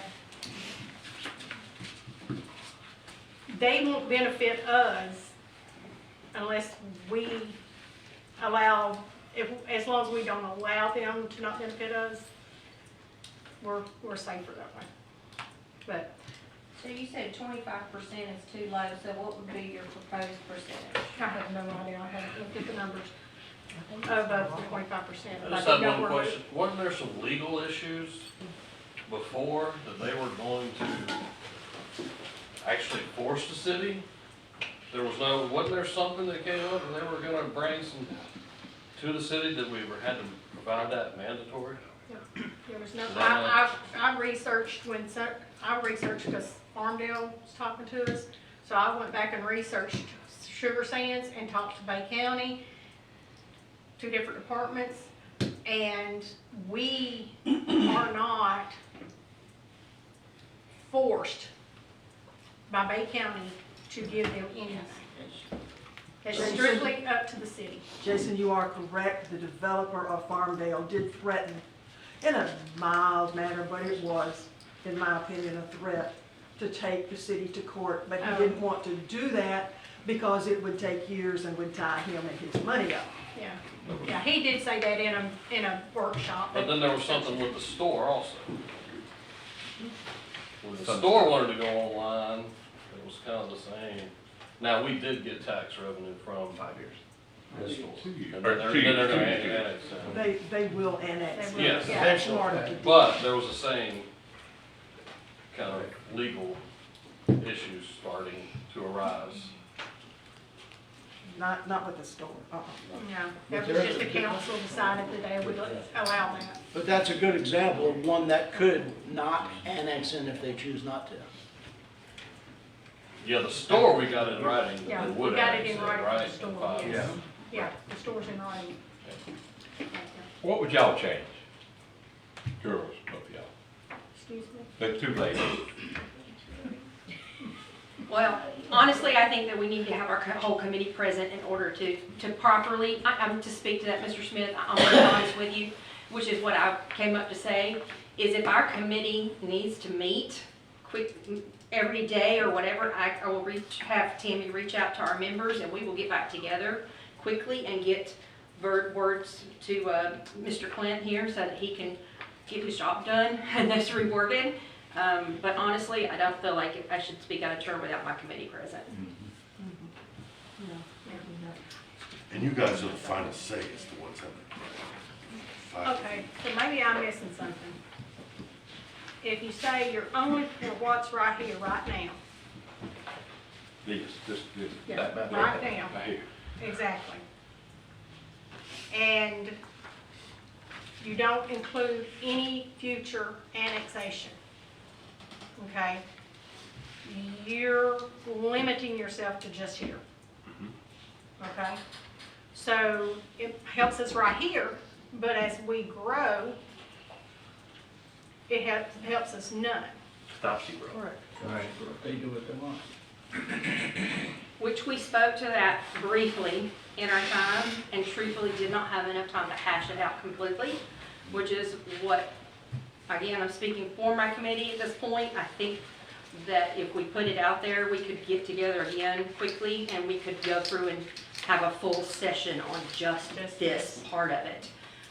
We truly did not have enough time to delve into this the way it, in my opinion, should have been done. Mr. Cahill has gone forward with what we decided on in that very short period of time. I'm of the opinion that this is important, and nothing should be rushed through of great importance to our city. Well, if you want it to be on this upcoming election, we're on a real deadline. We have to submit this to the supervisor of elections office on on or before February 1st. I don't think that this had anything to do with, this was brought in at a latter date. This has nothing to do with the meat of the reason why we brought the charter committee together. That is a true statement. It was something that was added at the end of our gathering and our committee meetings. Right. But we all felt in the committee, and again, members, if I'm incorrect, we felt like it was a very valuable piece to be added to the charter. And that's why we kind of hurried to have the discussion. And so But there were a lot of other issues with regards to the There were. future annexation, as Adrian brought up, that we really didn't get a chance to get into. Well, I agree with what you said. I mean, it's important, they wanted to get it in there, but it's also important that we get the right information, so we don't know, I mean, can they get water, not get water? There's an opinion that they can. They can get water, but there's an opinion maybe they might not be able to get sewer. I mean, it's all guessing, the heights of the military, all that. I mean, it's something we need to do more work on. I don't think this should even be on the referendum.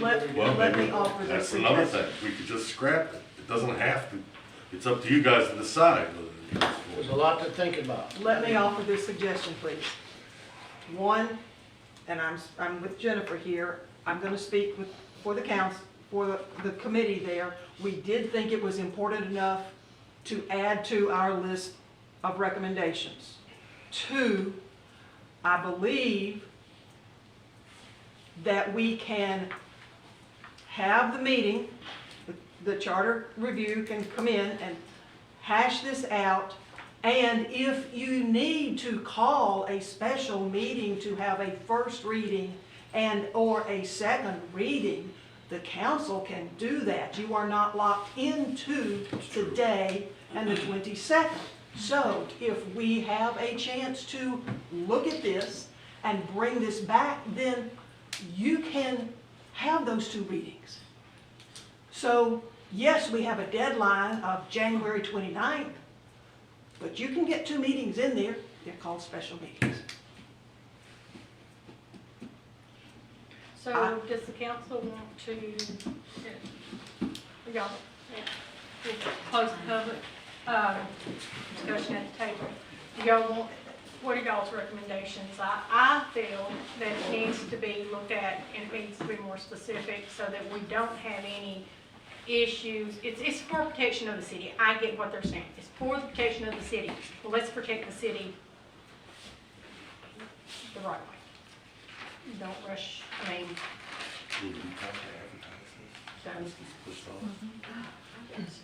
So, you know, I guess we have a couple of options. We could not put it on the ballot in April, or we could probably let the committee meet again, and then we could have a special meeting to see if we can clarify it. But definitely there's more work that needs to be done. I know I've talked to some people, some cities who have had charter reviews, and sometimes it takes a couple years to get it to the ballot. So I think where we're at, we're moving quite quickly. So, I like option 2 of Linda because you're right, we need to protect our citizens in April of this year, not April of next. We currently have zero protection at all. This group of 5 can change your height restriction at any time. So we can kick the can, hope you don't get somebody new in April, or 2 people new, that flips something and your height restriction's gone. Or we can put it on a ballot and protect our citizens and have it codified and done. I think we need to get on a ballot. I'm not too sure if this is the right ballot to get it on, this one, this information on that ballot right now. can we, would y'all agree that we can send the committee to do the work, see how quickly they can get the work done, and if they can bring back a first reading, we can do another first reading? Would be in favor of that. Activate them right away. If they can do the work and they can get it done, great. If they can't, then they can just move it down. We can keep it in. Just down the road just a little bit more. And it's okay. It's okay. I'd rather it be charter review is really, really something that's important, and it's really, really something that's not easy, and I know this group has worked very hard, and I really appreciate, I think we all really appreciate their hard work for these few months that they've been doing this. We want to make sure that everybody is on the same page, because it is our city. We can't do that past the day and put something in for, if we do this, if we do We that. have to just do another first reading. We have to just add something and then do another first reading, which could be a Because it could have significant changes. Yeah. If they were minor, then yes, we could have done that, but it could be significant, so we need to first read. Yeah, okay. So we're gonna table this to come back. Do I have a motion to table? I make a motion that we table ordinance 827 and activate the charter committee to resolve it and get it rewritten. Okay. I'll Be- second it. Can we put a date in that before, to get us time to have a first reading before the second? reading? Jennifer, do y'all have you have a date you think you can? I will have Tammy send out a request to the committee ASAP, asking availability for today is Tuesday, Thursday, possibly. Thursday, Or 11th. see if we can, how quickly we can get it. So y'all meet on Thursday, when do you think you could have it back to the committee for a first read? I mean, we can do a first reading next time, and then we'll do a second reading the next We week. have to advertise. So I have to Possibly next week. If you I will wait, get on this as quickly as possible. We if can. you wait till the next meeting, which is on the 22nd, Yes. there won't be, because you need at least 10 days to advertise. So you So we'll have want to have a first reading next week. So can you get your committee together, and when you're ready, get with me, let me call the meeting, because I can call it by myself, where we would have to have 3 members otherwise. So just get with me, I'll call the meeting, and then we'll. The special meeting is what you're Yes, referring to, Mayor? yes, ma'am. Yes, ma'am. Yeah, thank you. Tammy, what, give me that, when we have to have it advertised? Give me the last date that they have to come before we get it first, that's what I want. It has to be advertised 10 days before the second reading. 29th, what she said, 29th, that'd be the, So in our next 19th. meeting. is the 22nd, so That's the it'll be 23rd. too late. too late. Yeah.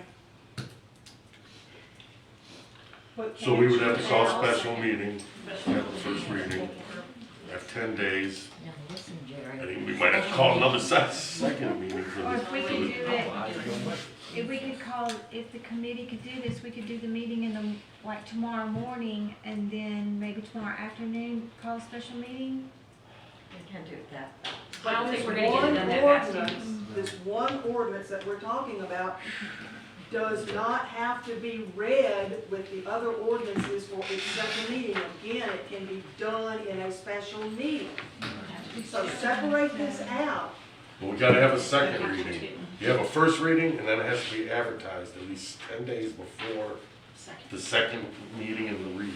I understand that, but I'm saying, if we have a first reading for this ordinance alone at another date, and we have 10 days till we have a second reading of it, that second reading still does not have to be on the 22nd, it could be on the 23rd, or the 24th, or the 25th, or the True. 26th. You just have to have So, two special meetings. do it Two that way. special meetings. Have a morning meeting and a night meeting, knock it out.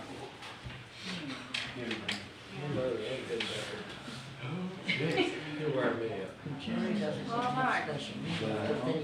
So you're, right now, we're sending, you can let us know about the date. We can get it in before a second reading on that within 10 days. It may not be till the second.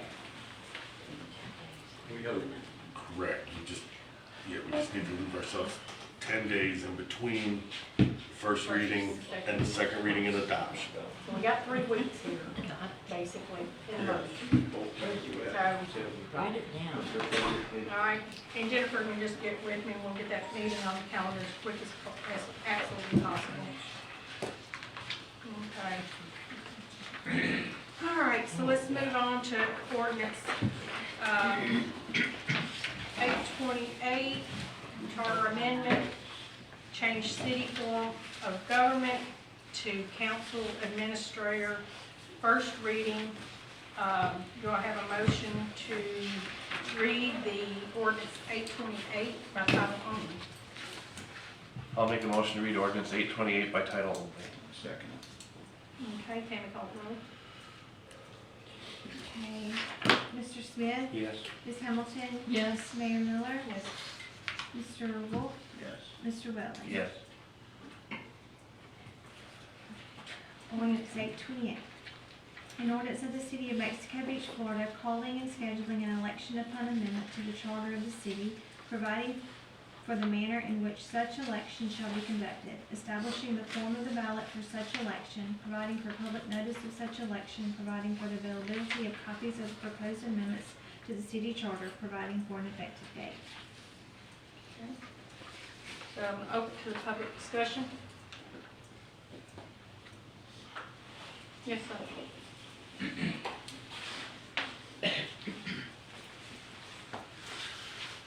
Been sitting a long time. Bill Hamilton, 212 Highway 98. I'm in opposition to this change and deleting the fact that the mayor would not be the chief elected administrator, or CFO, for this reason. We're on the 828, that's the government change from council, mayor council to council administrator. That's just different. These actually kind of combined, I understand. All that right. I'll speak a piece right here. I have worked at one job where I had 2 bosses, and that was hard enough. I'd hate to have 5. I think somebody has to be the point person in charge and have the city administrator report to. I don't care whether it's an elected mayor, elected by the people, or I've been in organizations where the council is elected by the people and then the council elects their leader as chairman. But somebody has to be in charge, has to be the point person. You can't have 5 equal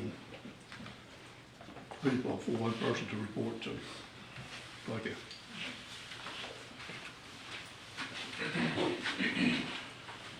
Yes, ma'am.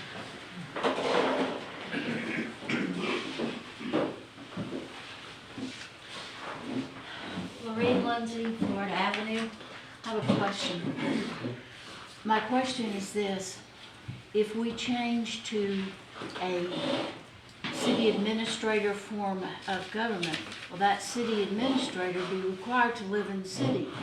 Because one of the things that we've struggled with for the past couple of years is we have let that go.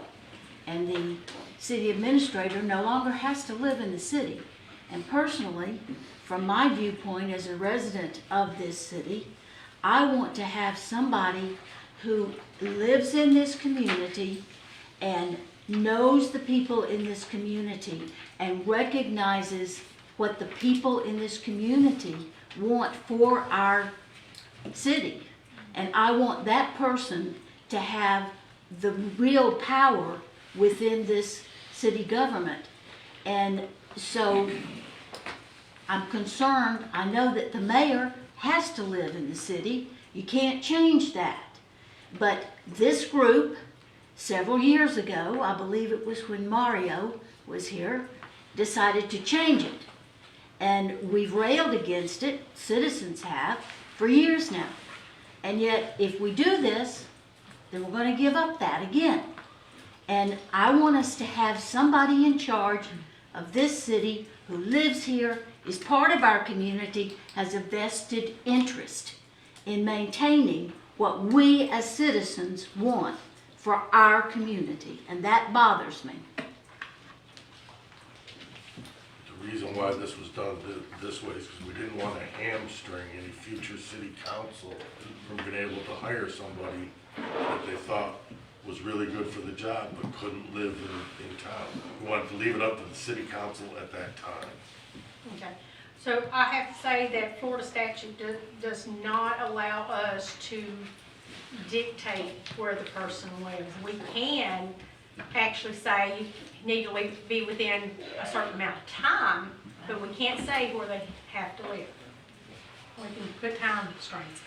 I also want to say that this form of government that's being presented for ordinance 828, council administrator, that is a system in the U.S., but there is not one municipality in the state of Florida that has that particular form of government. They either have a council manager, a mayor council, could be strong mayor or weak mayor. Every municipality has one of those three types. So I'm not familiar with this, so I It's did just a some matter of research. semantics. We could, it was just a matter of semantics. We didn't want to upset the apple cart as to say specifically a manager, but if the person who's the administrator is going to have the same, it's the same thing. No, it's really not. It is. No. Okay, so, I'm still presiding here. So, what happened to the chair? Go ahead, Mayor. I'm sorry, I didn't mean to interrupt.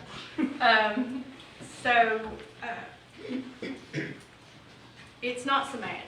It's important information that the citizens need to know. If you do a council administrator or a council mayor form of government, not council mayor, council administrator or council manager form of government, you no longer vote for a mayor. You have no say in a mayor. Say that again? They have no say in a mayor. You don't If vote you for have a what mayor. kind? If you have what kind? A city manager, a council manager or this council administrator, the citizens don't vote for a mayor. There's What we do in Port St. Joe, Okay. we have a mayor.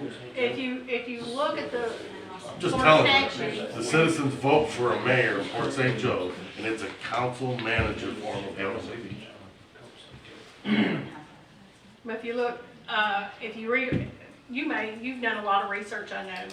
So what I'm reading and finding is that the council manager forms of government, a lot of them that I found are the ones that vote, the council votes the mayor, and that rotates every year. You're not set that way. They're calling this a council administrator. You're still guided by your charter, how everything else runs. It's a matter of semantics. Okay, go ahead, I'm sorry. That's okay. Jennifer Ward again, First Street, Chair of the Charter Review. While that is definitely one way to look at it, you are correct in the way that, to some degree, of how you're looking at it. One of the things that we considered and spoke at in length in our meetings was the fact that the city has been doing a council administrator / manager, I'm going to say it that way, just for the record at the moment, for quite some time. And so we considered the responsibility of our committee to basically memorialize what has been happening in the city to some degree, with some changes that we would like to see not happen. That's where it went. So that is the reason why our committee went to propose the change to council administrator. We did not like the responsibilities of a manager. We liked the responsibility of an administrator versus a manager. This was in-depth conversations that our committee had at multiple meetings. And so by having a council, we're still going to have a mayor to vote for. In my personal opinion, this is my opinion, not as chair here, I don't want our mayor to be a ceremonial mayor. I don't want our mayor to be one that just goes to ribbon cuttings and makes our city makes our city look good to the public. I would like our mayor to also be active in managing and helping run and take what the citizens want, along with the other council members, and working with the city administrator, whoever that might be, and making things work for our citizens and our city. And that, I think, is what the overall committee was trying to accomplish by doing this. That's where we have the mayor responsibilities in the charter, the council members' charter, responsibilities in the charter, and hopefully the city administrator's responsibilities. The charter, as we all have to remember, and we've all had to remind ourselves at the table in our meetings, the charter is not generic, but it is openly vague, because the job descriptions that follow, that are set out by the council are what the city clerk follows, the city administrator follows, the council members. Those are the things, not council, the hired employees follow, or the job descriptions. We are securing for our city with these changes that we will always have a city clerk and that we will always have a city administrator, whoever that might be. That was one of our major goals with our committee. And so this change, the reasoning I just presented was the reason for presenting that change.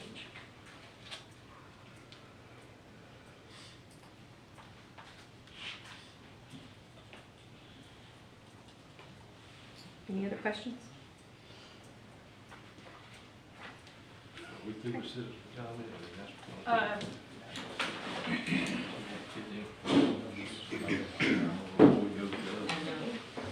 So I got a question. Changing the actual wording, council administrator, and we've been running on a council administrator form of government. Is it necessary to have a change in the form of government in order to continue to run the government in a council mayor form of government where you vote your mayor, vote your council, and it's in the charter already? I think removing one element changes the whole charter.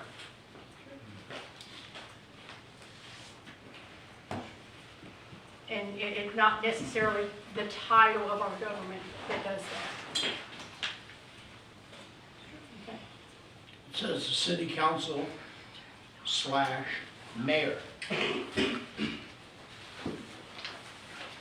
So that means they're given the general powers and duties, city council / mayor.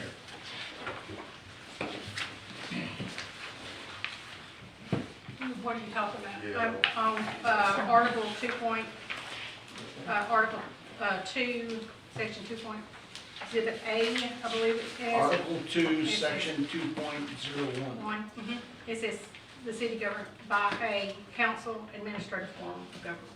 No, but read the Article 2. I did. Okay. It's changing from mayor council to council administrator.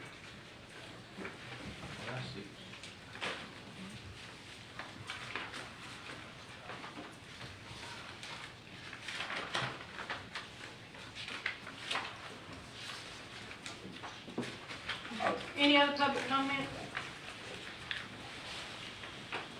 Okay, any questions?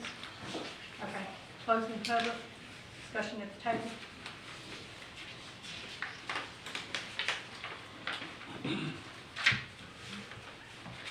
This is what the charter says, right here, this is what. No, that's not what the charter says, that's what. That's what we're gonna put on the ballot for the new. That's what, yes, sir, that's what you have in your hand is what's is proposed for our referendum. That's it. And I'm agree.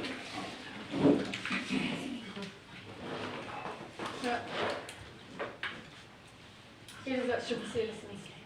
But it is up to the citizens, but it can go to referendum. So remember, this is just the first reading. No. You guys don't want to adopt it, you don't have to vote to adopt it at the next meeting. Any other questions at the table on this one? So we adopt it at the next meeting or something? Yeah, this was the first reading, it's gotta be advertised, and be the next meeting, your next regular meeting. And you're not adopting the change, you're adopting that they pick the change, and that's what You're we need to adopting that remember. this goes It's not to our the opinion, referendum. it's up to the All you're voters. doing So is let's- saying, yeah, that is going to You referendum. go to the vote of the citizens. Yep. Let the voters decide. All right. Any other discussion at the table before we go to the next agenda item? Okay. Next agenda item is ordinance 229, charter amendment, removing the, in quotes, the mayor shall be the chief administrative and fiscal Official for the city. official for the city. from Article 2, Section 2.7. Make a motion that we read 829 By title only. by title only, first reading. I'll second. Okay, Tammy? Mr. Smith? Yes. Ms. Hamilton? Yes. Mayor Miller? Yes. Mr. Woodley? Yes. Mr. Wolf? Yes. Okay, you ready, please? Ordinance 829. An ordinance of the City of Mexico Beach, Florida, calling and scheduling an election upon amendment to the charter of the city, providing for the manner in which such election shall be conducted, establishing the form of the ballot for such election, providing for public notice of such election, providing for the availability of copies of the proposed amendments to the city charter, providing for an effective date. All right, public, opening to the public for discussion. Go ahead. Tim Linderman, 105 St. Francis Street. So, just looking at the definition of mayor, council, and chief elected official, I think you need to be careful. I think the two are, this ordinance and the last one are tied together. And so, maybe they should be voted as one ordinance, because a mayor council, the mayor is the chief executive. And that's the definition I just looked at, and I believe you should verify that with Clint. The council manager is, and I know we're using administrator, but it's somewhat the same. Administrator usually has less responsibility or duties or authority. In a manager, excuse me, a council manager, your chief executive officer is your manager. Now, and then, like I said, administrator is a little different, but the way we have practiced here and given authority to the city administrator, we're essentially a city manager form of government, I believe. But, what I'm trying to tell you is I think those two ordinances are very tied together. And if you're not careful, you could have one saying one thing and another saying another thing. And we could be in the position we're in now with a poorly written charter that doesn't describe the duties of the mayor except for that one sentence of CEO, CFO. And so I just caution you to be careful that we're not putting ourselves in another corner with those two definitions. Thank you.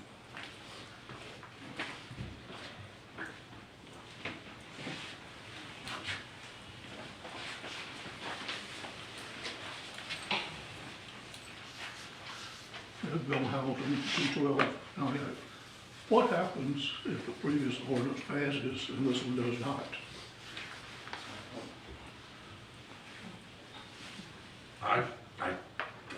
I personally don't think it'll make any, it's the one that makes the most difference, is the one sentence right here. It's what's led to all the confusion, it's what's led to the particular predicament that the city's in right now in terms of the legal situations that we're involved with.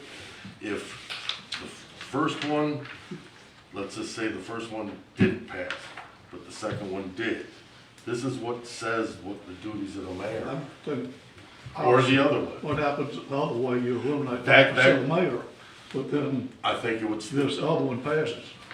If this, which one? Which one are you saying? The first one, the first To one passes. eliminate the mayor being the CFO and CEO.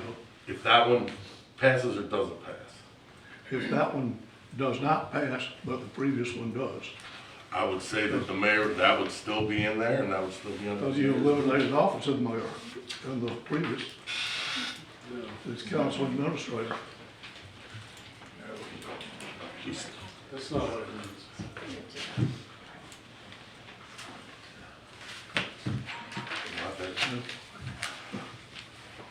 Maybe they should be combined. Something to be said for that. And I hope this isn't the format for the final ballot. And the yes and no ought to be on the same page. That was from my computer to Tammy's, that's the way it came out. It won't be that way on the ballot. Okay. again, I'll reiterate what I said before, somebody has to be point person, and I think that should be the mayor. And I'll ruffle some feathers now. I think if the previous mayor had not lost the election, we wouldn't even be talking about this today.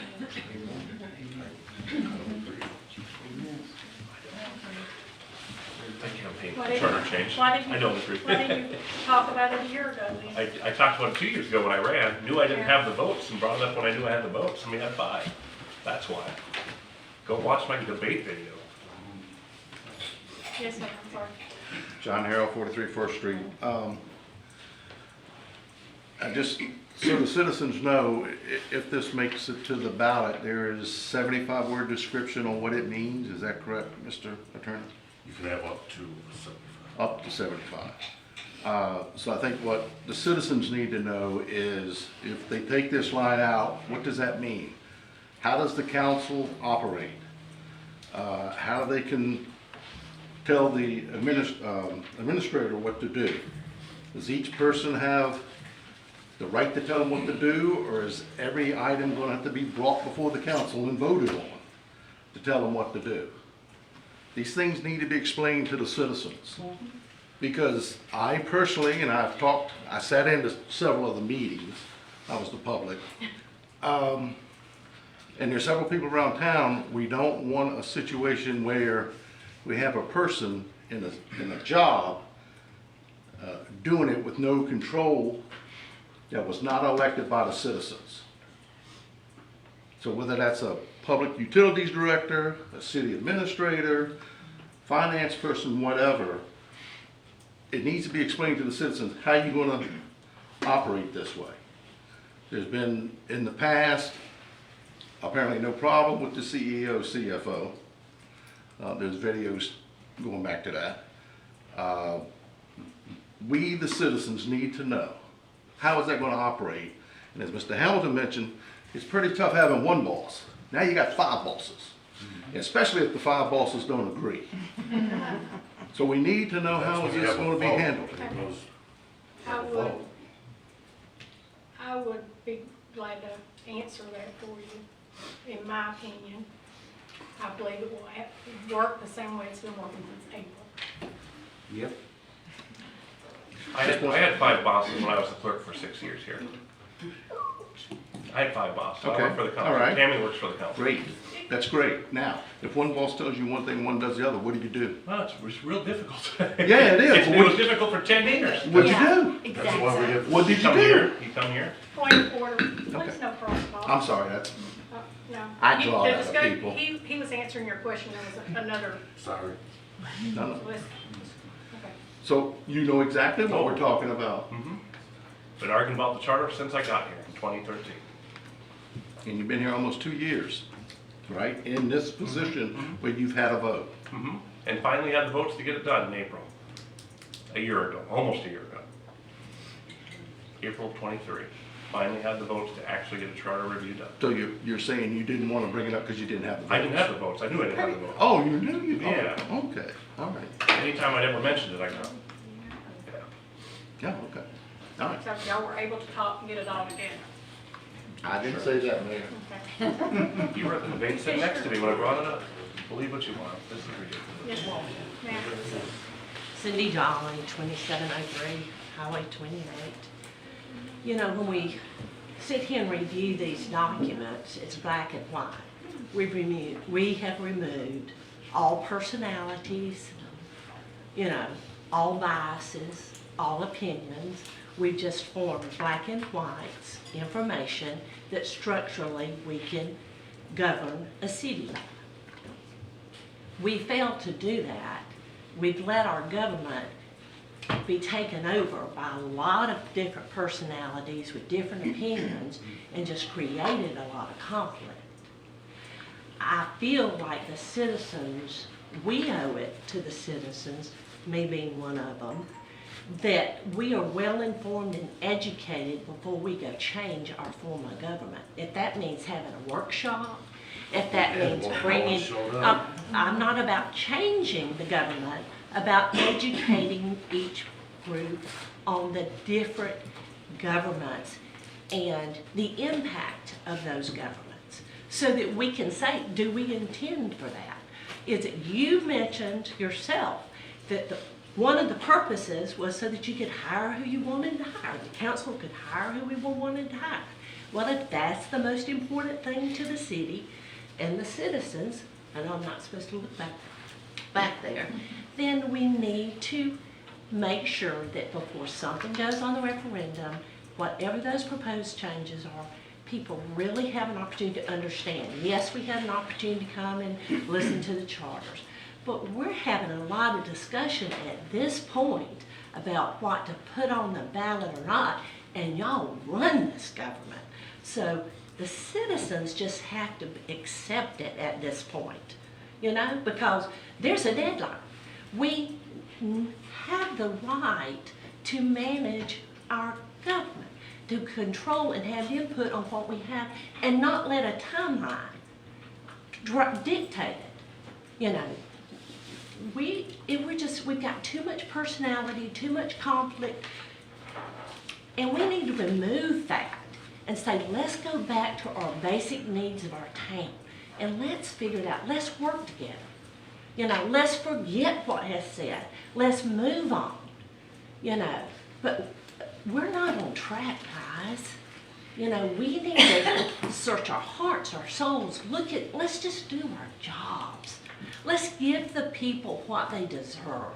No one's enjoying this, neither side. Neither, you know, when it comes down, we're one. Let's be one again. Let's stop this. Put on the ballots what you want to, but educate the people and let them make their own decisions. But stop this. This is embarrassing. It's just not the way we are meant to be in this society, in this town, this Mayberry. We're better. Every one of us in here are better than all this. I'm sorry.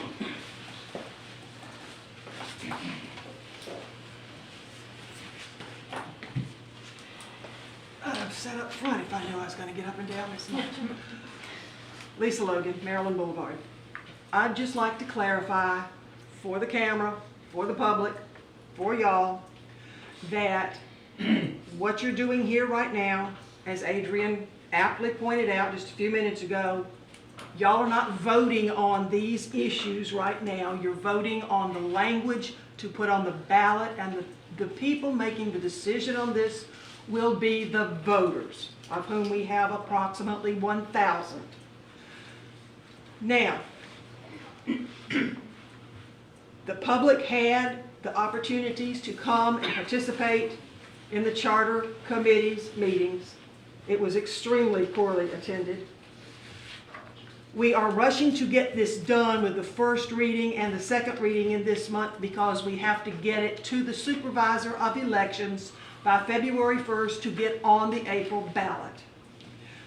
The citizens can educate themselves as between February 1st and April 16th, which is the election. So there is time for education if they are interested in that. They didn't show that before. So this is not voting to do this today. This is simply getting ready to put the language, whatever you choose, on the ballot, and then we can have educational pieces, educational workshops, educational whatever we need to clarify some of these things. So people don't need to get all their stuff in a wad over this thinking that it's going to be done today. And that's what public discussion is for you guys to talk to us.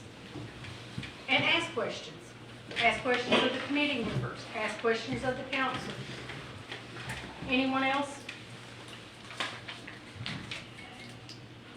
Okay, we'll close public discussion. Any discussion at the table? I feel like there's so many issues on so many of these ordinances that to me it's very frightening to think that we're going to put this on the ballot when there's so many different diverse opinions, there's so many misunderstandings, there's so much of this written information that, you know, in my opinion, I don't think we're ready to put all this stuff on a ballot in April. I really don't. a lot of work needs to be done.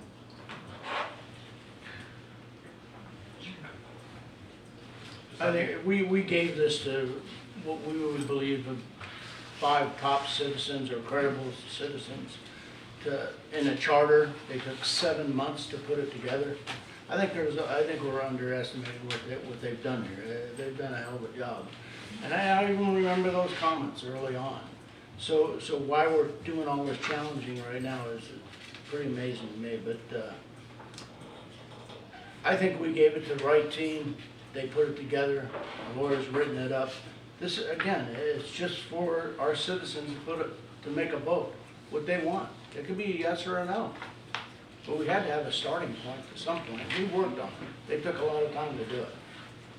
You know, once again, look at how much conversation we've had here. I think there's a lot of misunderstanding just in this very room about these different ordinances.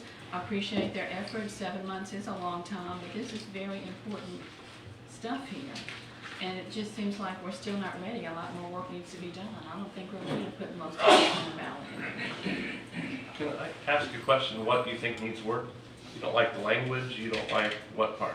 What needs It's work? just most of it in conversation, people in this very room seem confused about just the written words that are on this piece of paper.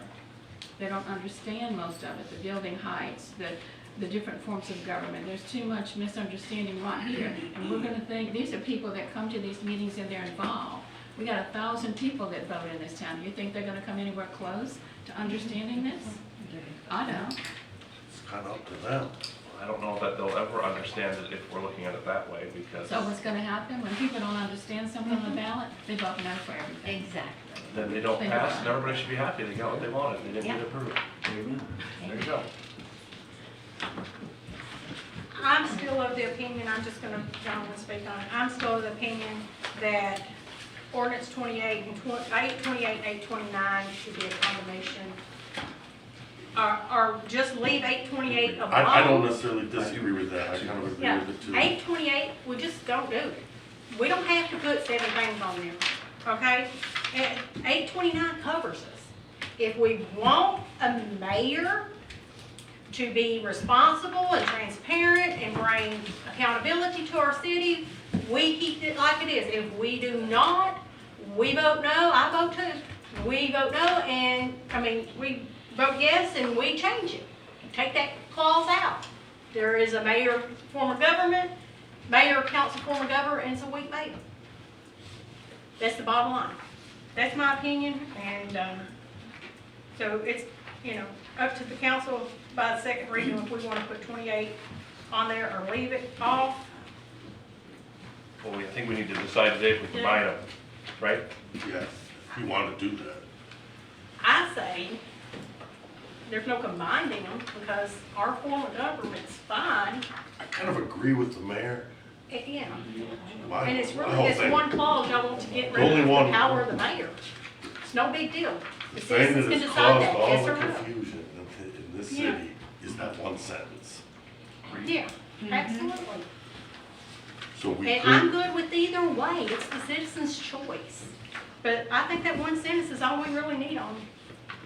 you could bag 828 altogether and just have that one, if you take that one sentence out of 829, it kind of does, Yeah, what we need. it completes the purpose of the route. The purpose of the council. Yeah.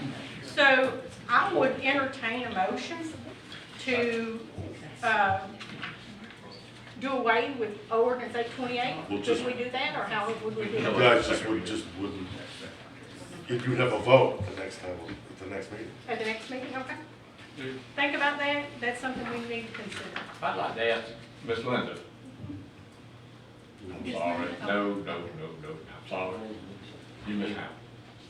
Miss Linda, you turn around and look at Lisa. Oh, either one. Lisa. Either one. Oh, I'm Jennifer. I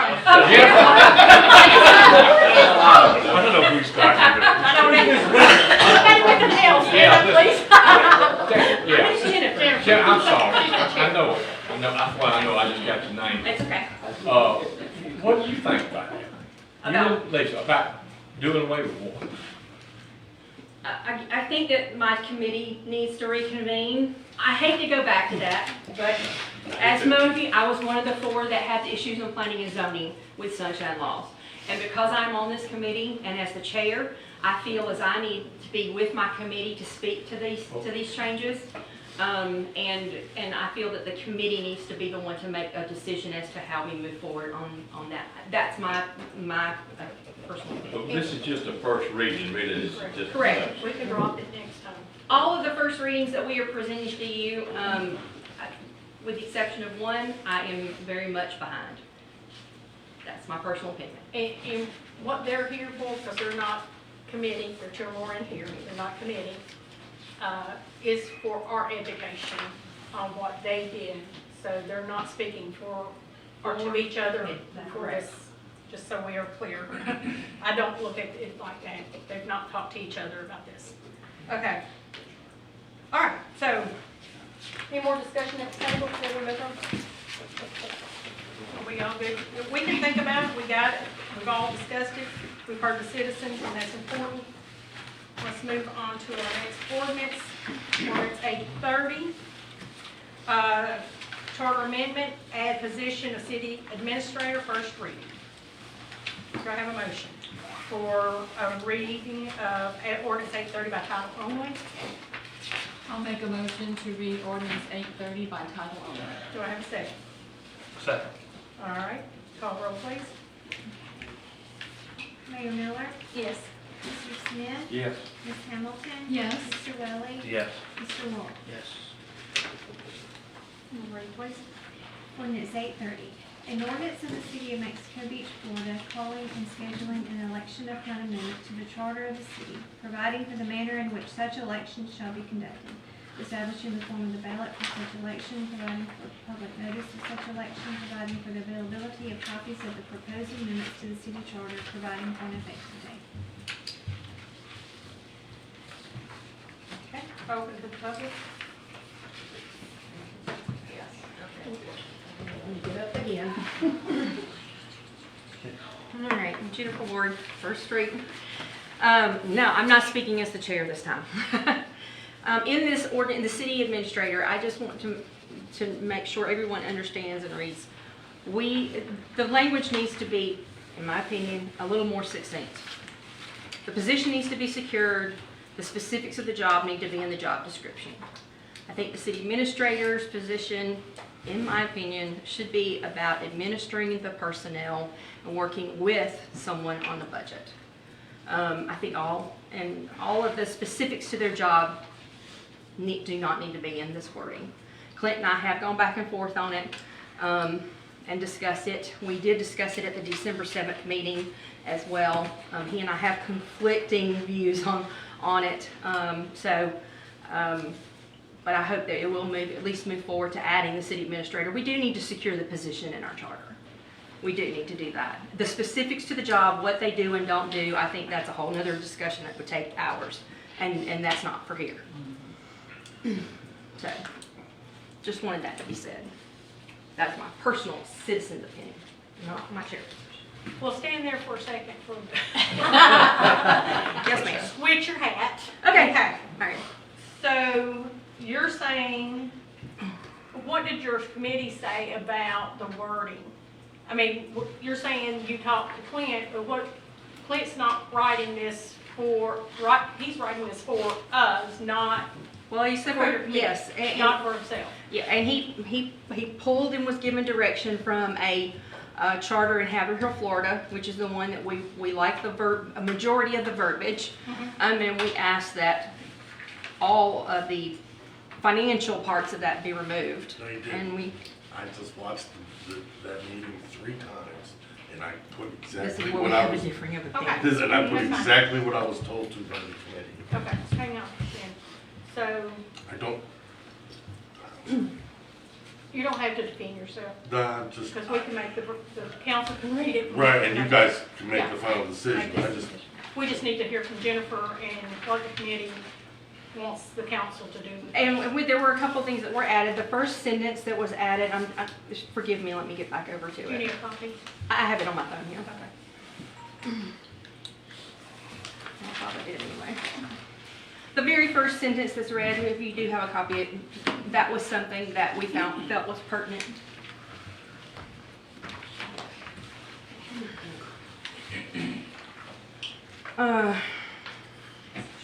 That shall be, actually the last sentence, the city administrator shall be selected by the city council on the basis of education, experience, expertise, and management ability as it pertains to municipal government. That was pulled directly out of another city charter that we all in our committee, and please correct me if I'm wrong, any members that are here, we felt was extremely important. We also, like I said, we discussed taking financials that needs to be worked with a partner, and No, we didn't. I just watched that 3 times. We did not discuss financials. I was told to take the part where the administrator executes contracts out. I was told to take the sign where the administrator was gonna sign all licenses of the town. I was told to take the word mayor out. I was told take the sentence, or I was told to put a particular sentence in with regards to what. direction and supervision of Correct. that was correct. And take out the aspect of the city administrator must be in town, must live in town. Add the word education. Because our committee agreed upon, yeah, I could be incorrect in saying this, the city administrator was not to have so much authority that they could just go about willy-nilly doing whatever they wanted, whoever that person is. And that was the reason for making sure that signing of contracts, creating of budgets, moving of monies, all of that kind of stuff had to be done in partnership with hopefully a finance person or someone else. That was the direction in which this was to be added for the city administrator. And correct me, am I correct in that, Lisa and Stephen? Is that okay? I just want to make sure I'm correct, because sometimes I can get things wrong. But I don't necessarily agree with you. I think there is a sentence or two that should be taken out of here, and this should be dumbed down as to what I the completely agree administrator with is. that too. But I was tasked with the job of writing up what the committee voted on. And I did. This is word for word what the committee voted on for me to put in here. I agree with you that I think there should be some things that come out. But I'm hamstrung. I had to do what the committee voted to do. So we can take this back to the committee and To succinct it more, is that what you would like as a council? that's what we need to talk about. Okay. Can I have that? Oh, I'm sorry. I thought you were along the lines of less sustained. No, it needs to be, the paragraph, when we started all this, remember we had 3 pages of all the job descriptions in there, and we made it a paragraph per Mr. Wolf's direction, which I agreed with completely. I think it still needs to be succinct, but it needs to also, and it's a fine line. How succinct is to and vague and generic. We don't want it to be generic, we want it to be. You don't want to In the hamstring. charter, I think You it don't wanna- does kind of need to be. You don't want to hamstring your council. Exactly, that's where your job description So comes if you in put, and all of that. if you put in the charter that the city administrator does this, and this, then that takes that out of their hands later on, if they don't want to do that. I thought the main thing was just getting a city administrator in Yes, and their the charter. job is to direct employees, non-elected officials. That's in a nutshell what that paragraph, I believe, would speak to better. I agree. I'm of the opinion that we don't need to hamstring our stuff. To make it, I think we need to say that something just to the degree of, that we're gonna have a city administrator. The city administrator's gonna have a job description. He's gonna follow the job Kind of description. just like we did with the clerk. If you Yeah, look at the next one. exactly. That's all we need. And then the council, whoever that may be, would be the one who would write the ordinance that show, you know. Tells the administrator tells the what his administrator job what duties are. duties Yeah, what I saw that as, and Yeah. because my suggestion was to break that down because it can be challenged easily. We have a job description. Exactly. We can go back to that, Yeah. but based on We can this, go it back should and be look. just. Maybe we just do the first paragraph. So I've been making notes so that when our committee reconvenes, that we can make sure we're covering everything. Or you take the 831 ordinance and just change the word clerk to administrator and copy and paste. Told you to make it I'd like like to the make it clerk. that simple, but it's not quite that simple. The city administrator is a little bit more, but yes, I agree. That's a good direction to go in. We're already gonna meet for this other one. You want us to add that one on to the, Could we just talk a little bit and maybe come to an agreement that we just take that last paragraph completely off and just make it the one paragraph that Clint's talking about, that the office of the city administrator is hereby established. The city administrator shall be appointed by the council and shall serve at the pleasure of the council. The city administrator shall be selected by the city council on the basis of education, experience, expertise, and management ability as it pertains to municipal government. Period. Perfect. Period. Just that first, is everybody in agreement, we can move forward to a second reading, just take that out. I like Works it. for me? Any nays? Any nays? Everybody aye? Let's move on. second paragraph. Second paragraph gone, buddy. Thank you. Easy peasy. I don't know if we can have some comment on I'm that. still on citizen comments. Okay, I'm just sorry. to mention, when you put that specific in there, if you ever had criteria for the position that required a specific skill, then you could not, I'm sorry, too.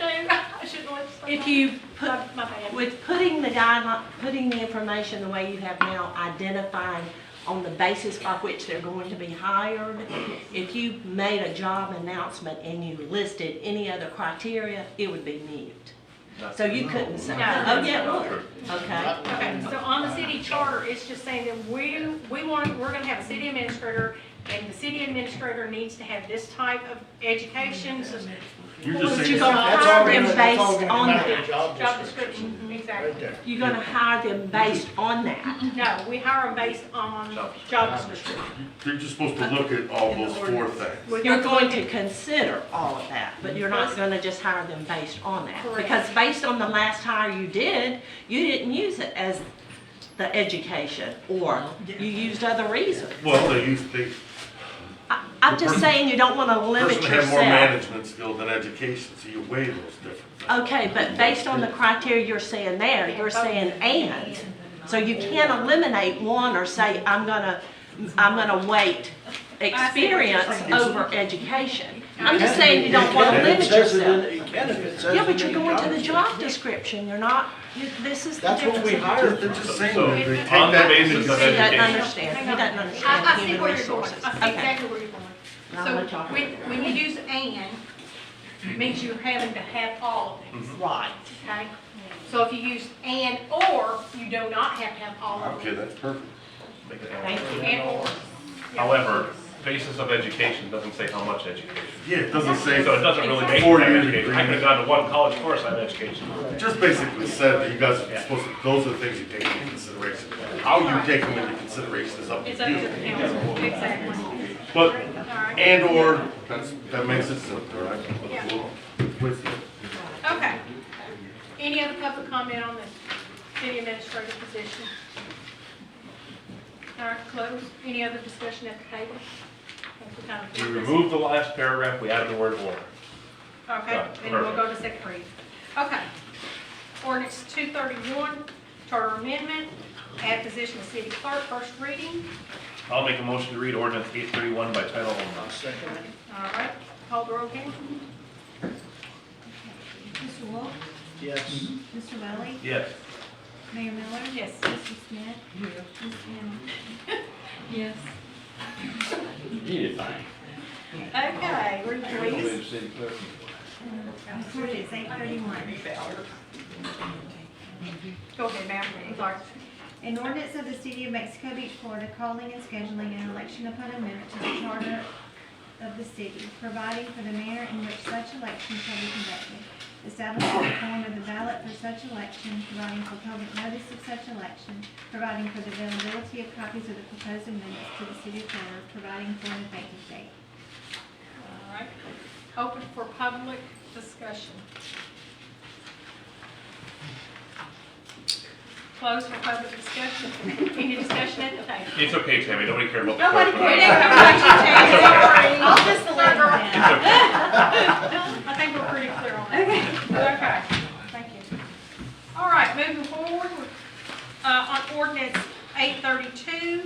amendment, provide for a runoff election if no candidates receive a majority of 50% plus one of the votes. This is first reading. Do I have a motion to read ordinance 832 by title only? I make a motion to read ordinance 832 by title only. I'll second it.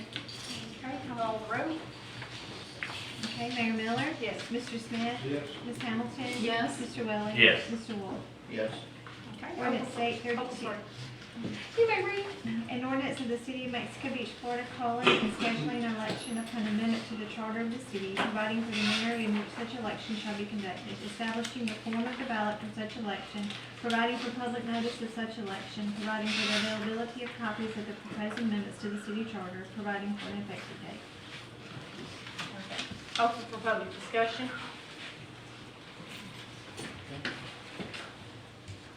Okay, close the public. Any discussion at the table? Only thing is, I think we're the only one in the county that doesn't have a runoff, correct? Sir, Just curious. I'm pretty sure. We have a runoff. Okay. Makes sense. Okay. Any other questions before we move forward? All right. Number 9, we're request to declare January 12th as Carol Roberts Day.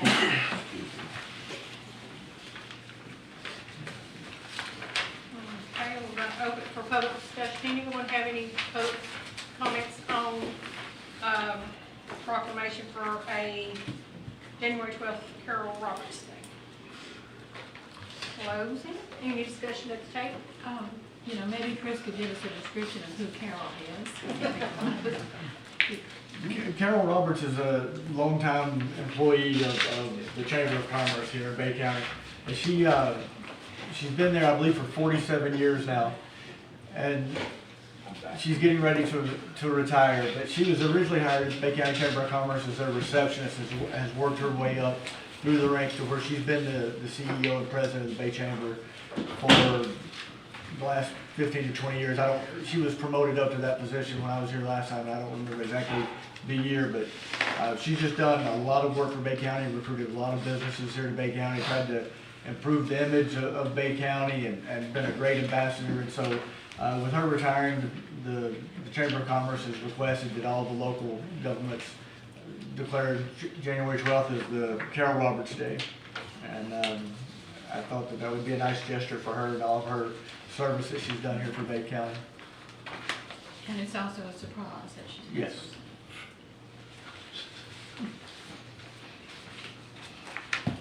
All right. So do I have a motion to approve January 12th as Carol Roberts Day? I will make the motion to approve the official proclamation naming January 12th as Carol Roberts Day. I'll second it. Can we call the roll? Okay, Mr. Wolf? Yes. Mr. Welling? Yes. Mayor Miller? Yes. Mr. Smith? Ms. Hamilton? Yes.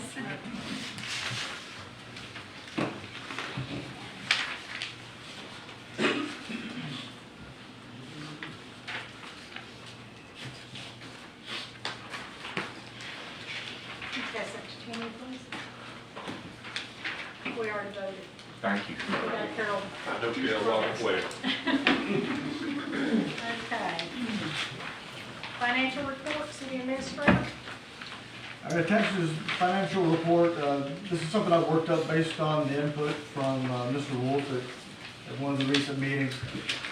Just a few things I want to point out as you're reviewing these numbers. First of all, these numbers are unaudited. They came straight from Springbrook software, but obviously no auditor has gone through and verified the amounts or anything. So just keep that in mind. But again, it comes from Springbrook. You can pull this information up yourself since you'll have the access to the financial information. Over the last year, you'll see the interest income there so far in the current month. The city's made $38,521 in interest, $102,752 in interest so far this fiscal year. I just wanted to point out that with the city council deciding to invest in CDs a few years ago and the increase in interest rates, our bank accounts and CDs that the city have made $489,935.64 during calendar year 2023. So that's quite a bit of interest that the city's earned. Again, on the financial report, when you look at the expenditures, the fire department, their numbers are kind of skewed because of the fact that they purchased the fire truck so early in the fiscal year. It's really increased the expenditures. But as the fiscal year goes on, the expenditures and the budgeted amount will get closer and closer together. It's just skewed with the purchase taking place so early. Another thing is Parks and Rec is kind of that same situation. The expenditures are skewed high due to the recent payment for the beach rate, but the budget hasn't been increased through a journal entry for the increased revenues thanks to the donation from the CDC. So that's why those numbers are skewed as you look at them. How much was that? It was 60,000 something? 69,000 and some change. And then lastly, kind of like we mentioned with the canal department earlier, the sanitation department, that was the only department we had last year where we showed losing money. So far this year, they're in the positive. So we're making money, not losing money there, but I expect the expenditures to increase as we move into the busy part of the year and tourist season kicks off. So that's just something to keep in mind there. We're obviously going to be following that department closely and monitoring the revenues and expenditures in it to make sure that we do everything possible to not lose money like we did last year. And that's all I have. If anybody has any questions, I'll be happy to answer.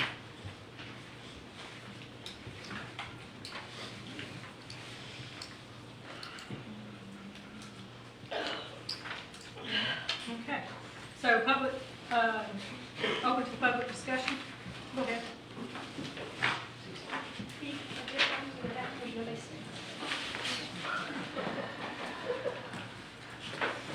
She's so pushy. Mary Kenny, Beacon Hill, Coppins Avenue, Beacon Hill. I just have one question. What exactly is debt service? We have 3 large loans, primarily for the water and sewer lines running between Mexico Beach and Bay County. And we automatically put money into a debt service account. And then whenever those debt payments are due, one of them, the money is taken out automatically. The other, we have to cut a check for. Okay, so that's interest on loans. It's not interest on loans. Finance charges on loans. Well, it's the loan payment. It's the loan payment? Yes. Okay, so that line item doesn't come out of, say, the general maintenance or roads and streets. It's an absolutely separate line item. Yes, it's from the enterprise funds. Okay. Enterprise? Yes. Okay, thanks. Yes, ma'am.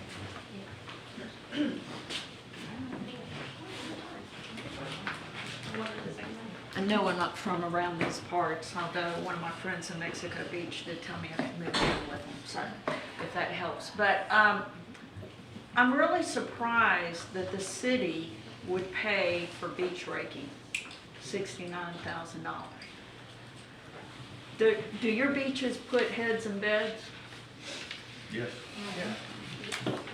I really believe that the TDC should be paying for your beach raking, all of it. The labor. Mm-hmm, yeah. And that if they're contracting with someone, then the contract should go through the TDC. The TDC council decides who the contract's gonna go to, and that because of the value of your asset, which are your beaches, which put heads in beds, they should pay for that, all of it. I like it. Just bought you.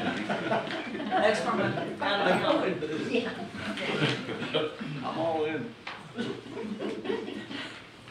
The CDC did just buy us a beach rake, we do the labor though.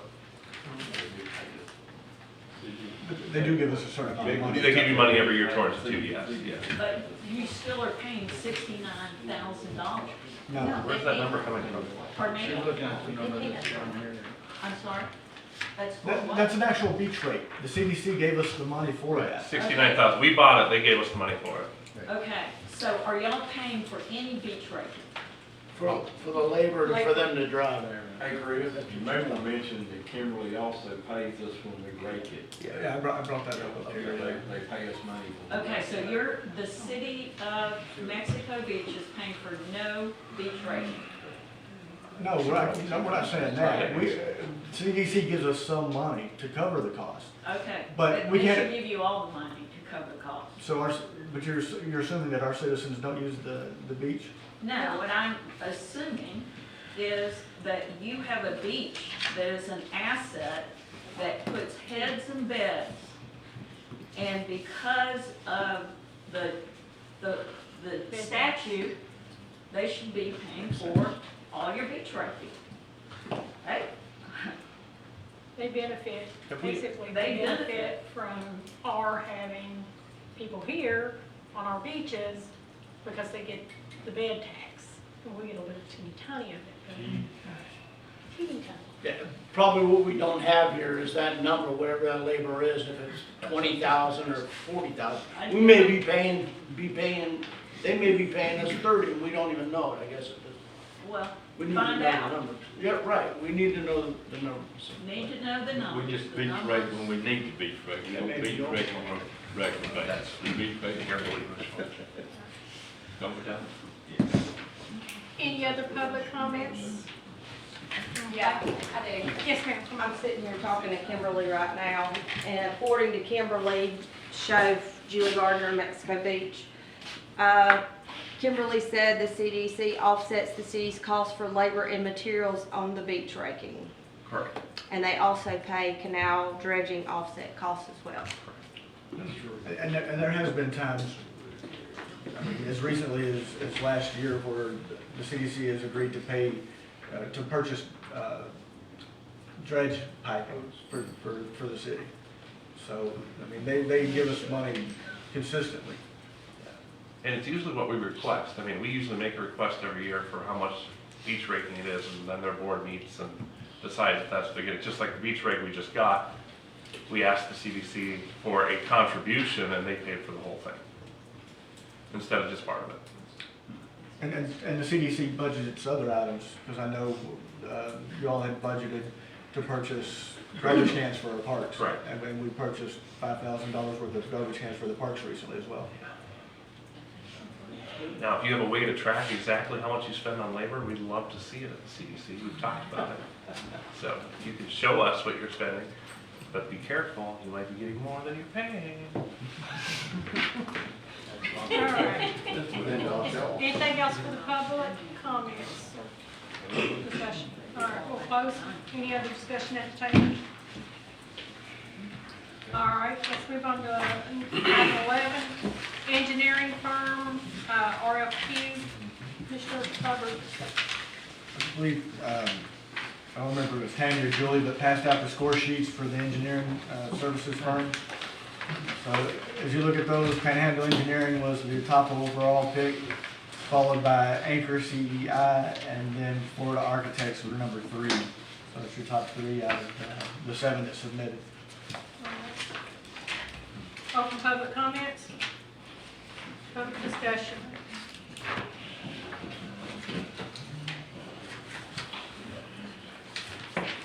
Well, John Harrell, 431 First Street. I don't know the firms, but I do know one of them, which you have just mentioned is the number one, has been in the news. There's been lawsuits involved. Does Mexico Beach really want that problem? We seem to have a habit of hiring people that have had trouble in the past. Should we not consider the second or the third option? Because we don't know how far these suits are going to go. I know there's one involving Lynn Haven right now, possible others. One of the gentlemen that works there was reported to have been given immunity. I mean, I'm not a lawyer, but I watch a lot of Perry Mason. If you're given immunity, you've done something wrong.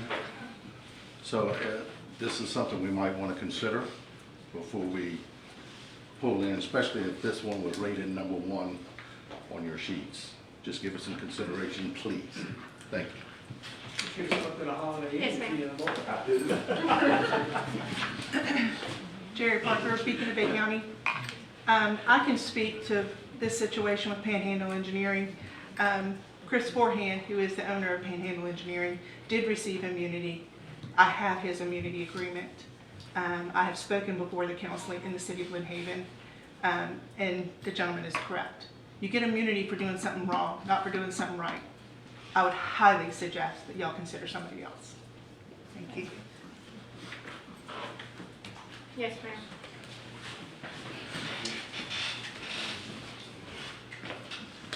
Jerry and I spent a lot of time in federal court over all this corruption for Lynn Haven. And I would really be careful about, Panhandle Engineering. He does have a lot of lawsuits. And he does have immunity for things that he has done. Is that really the best the city can do? I don't think so.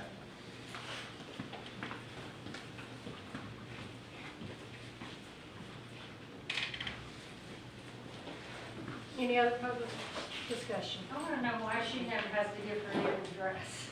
Well, honestly, under sunshine, I really don't have to, ma'am.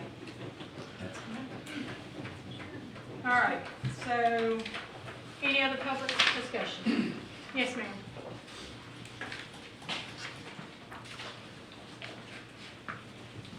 Mary Kenny, Copples Avenue, Beacon Hill. Why is the engineering always being outsourced? Why is there not an engineering department in-house? Can't afford that. We can't afford it? But you're already spending, if I remember, somebody threw out the number, 600,000? I think that was on our building department. That was on the building department? So we can't afford an engineering department? I mean, is that the only reason? Oh, I don't know. Well, okay, so my question We had is, an engineering firm already under contract when I started watching everything for the city, so I don't know. I did look at all of these, and there are a couple of these that I really feel could do a lot of things we've got contracted out and have one company. Like, have one company that's doing our engineering, that same company doing our planning, our land, wetlands. There are a couple of these that could do many of the things we have several contracts on. okay. To be honest. I think to Yeah. answer your question too, I don't believe it's a full-time position for the city. That's probably the main reason. With And all it of the was- building? And it was one of my questions as far as why we even contract a company. The engineering company doesn't touch building department. This is for our engineered projects as a city, not the building department. City projects. Oh, city This is not projects. building This doesn't have design. to do with any of the developments or anything. So this is just city. Stormwater, yeah. Yeah. Oh, okay. Well, thanks for that clarification. But still, why don't you have somebody in-house? I think we did at one time, from my understanding. I would think somebody like that would be part of the planning and development board. Wouldn't that person be part of the planning and development board? We don't have one of those either. We don't have one, but yeah, we need one. Well, we have a planning and zoning That's- committee. That's what we have, that's planning and zoning committees, like planning. It's not a department, it's No, just a committee. It's just a committee, and it really doesn't do what, we had a full-fledged committee, it could do for our city. It doesn't touch engineering. So you have a committee, not a department. Okay, why don't you have a department? Probably funding. And we're small, yeah, the funding and being a small, Thank you. Okay, any other public?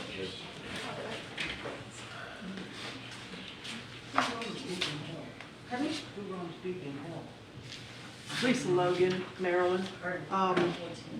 I'd like to just caution you, whenever you pick an engineering firm, please make sure that unlike in the past, we have the engineering firm and the engineer who works for the city and the same company has engineers who work for the developers. And that has been a problem in the past, so please make sure that going forward, there is no conflict of interest, because that is a major conflict. I would think that would be in a contract. I was just gonna say, Well- that has been a problem, it's been a problem in the past, where you have the engineer who's representing the developer, is also the city engineer, and they go from one side of the room to the other side. Or you That's have- what I had. you So have I two think we should, engineers. in any contract with any engineer, it should specifically state that you cannot represent any developer in front of this board trying to do something in this town. You have to strictly make a decision, you wanna be our engineer or not. Yeah. Make sure that in the past, we've had two instances where the city's engineer of record, the person also represented a developer. That was a major mistake. But we also have the city's engineering company of record has an engineer for the city, and then they allow their additional different personnel to represent the developers. That's also a major conflict. That's So, the whole St. Joe thing out there right now. yeah, I know. So please make sure, going forward, that does not happen anymore. Thank you. Thank you, that's a great point. Any other public discussion before we move to the table? Okay, we're gonna close the public and move to the table. I'm just gonna say, first off, I think this position is, after many, many years being with one engineering company and my one and only, real sit-down conversation with them, I was not happy. I was very disappointed, should I say. And, I think that we need to take into consideration what the public has said. I also really feel that we need to do what's best for the city when we're choosing this, and not necessarily on the numbers. Oh, let me just add one more thing on Yes, how, ma'am. I'm sorry, on how it operates. Hang on, is it okay for her to speak? Sorry. Okay, go ahead. Thank you. Preble Ridge, which was bought out by Dewberry, worked for the city by project. We never had them on retainer, so that's something to consider. So we didn't pay them that way. It was paid per project. So you need to decide if that's the way you want to go, or have somebody on retainer. Isn't that the way? That's the way it's currently set up. That's the way it is now. You come in and ask for a task order and then. Yeah. That's a contract. That's Per project, right? That's what Purchase they do. order or task. Yeah. And they get called for a lot of things too, for, to come in to check things, so the task that you say, they're not.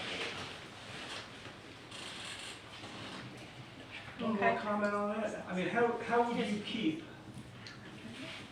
the engineering firm from getting involved with the developer? Can that be part of the contract if you Yeah. specifically state that? We can specifically state that you cannot have conflict of interest with a developer or even a residential project. If they're coming for a variance or something. Yeah, That could be a represent conflict. any individual or entity that's Yes. coming before this board. Exactly. Okay. All right, discussions at the table. Do you have anything? Okay, since, we did hear some controversy and concerns about Panhandle Engineering, even though they have the top number. The other numbers are so close. When I was looking at it, I was thinking of what would be the complete package. In my mind, I was thinking Gortmuller Engineering, they're right there on Thomas Drive. Hopefully they survived the tornado today. They have good diversity to their staff.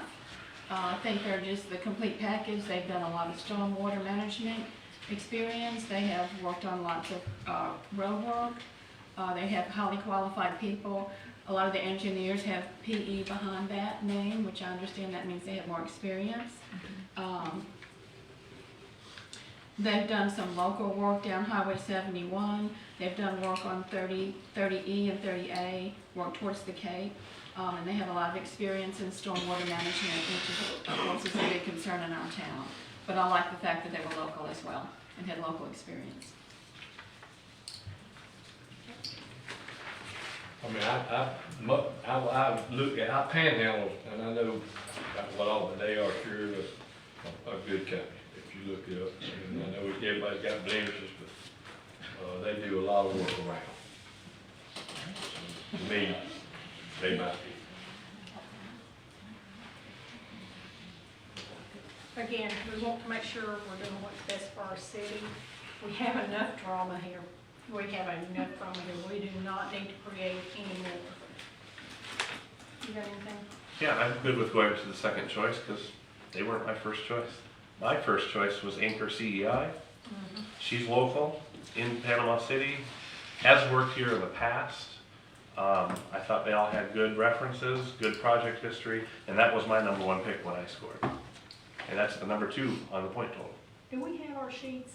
I asked for mine before me, that's what she brought me, so I don't know if she brought them all. Yeah, she brought them all. Did you bring them all? I'd like to see. So Anchor's my pick, and they are the #2 point getter. Mr. Wood? Yeah, I just had a lot with the whole thing, I mean, just the whole process. I went through the process, and I'll tell you, I did look at Panhandle, because I was interested in the size of them, and thinking the small company, small, you know, but I did get some word on the lawsuit, and obviously that, I'm not interested. But one of the things on our own RFQ that we have, as you read through it, there's no pricing, no nothing. I mean, we could basically choose any one of these companies we want without having to get under a contract with them, or getting in a contract with 3 of them and try them out to see what to do. I mean, we don't have to pick just one. It's a task order or PO issued by the city. We can go to that engineering group and say, look, we'd like you to do this, this, this, and they give us a price. Yeah. We have no guarantees on price right now. I don't know why we have to get in bed with anybody. Excuse me. Well, can That's a we, great point. I but thought about can you do as well. that? I mean, can you, but I don't know. Well, I think you need to build a relationship with a company to some degree as it's an engineering group. But I think in this case, you don't have to do it on day one. You can do it, you may get that 6 months down the road and say, hey, look, we've worked with all 3 of these. This one guy works with us really well. Let's do a contract just with him. But there's no pricing involved here. Yeah. Here's what I equated it to. When I was in the nursing, in-house, there would be times when we'd have to call an ambulance service, or we had to call hospice, or we had to, and we rotated those services. We didn't give all of it to one ambulance company, or one hospice group, or one home health group, or whatever. I like the idea that we could try multiple ones out. Do we have to, I mean, there's nothing saying we can't have more than one contract, and then the way the contract reads, we could get out with any of them at any time anyway. Stupid question, I'm gonna look at Lisa, because she might know the answer. Was there not a time we had Dewberry and Panhandle on this, both of them? I was just getting ready to stand up and say, in the way, Okay. distant past, the city used an assortment of engineering firms for different projects. Yeah. It's been a long time ago. Most recently, on the Pier project, Baskerville Donovan was the engineering firm on that, and that was while we still had Dewberry under contract. Of course, Joe is using Anchor CEI for different projects. It still has Dewberry as well. So that answers the question. You use multiple. Will they work for us like that? I mean, the engineering firm, I mean, we don't have to sign a contract. We're not asking them for any special pricing or anything. It's just basically task orders. You need them to do something. And you do it. You give them a task order, and they'll give you a price of what that's gonna cost. So in other words, really, do you have to have a contract with anybody? No. Or That's what could I'm we asking. just have 2 or 3 companies that we use, and if we have a task order, then we'll see, like Mr. Wolf said, who's got the Like in best? some grants and stuff like that, Yeah. I do believe you need to have an engineer of record. I'm not positive. But you could have 2 engineers of record. Yeah. And that is true, you have to have an engineer of record for a certain. So that would require And a contract. that is why we always call Dewberry and Pebble Ridge our engineering firm of record, because they went out for the grants so much. You had your hand up. I'm just curious, did you have something to add? Yes, having worked within the government construction sector for 25 years, there's a program that's called pre-qualification, and you go in and you pre-qualify 2 or 3 people.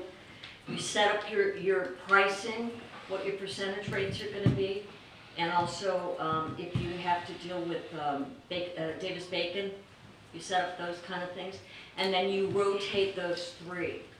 And in the Air Force, it's called a MATOC contract, and it lasts for like 5 years. And so every 5 years, you go back and pre-qualify 3 more people or 5 more people. But you parcel it out, and then that way you have a choice of different expertises within the engineering, where one might be better for stormwater, another might be better for something else. Or if one is overloaded, and they say, we can't really take on this right now, then you have other options. But you've already pre-qualified them. You've already set up parameters of what your percentages and what your rates are going to be. And that's what holds for whether it be a 3-year or a 5-year.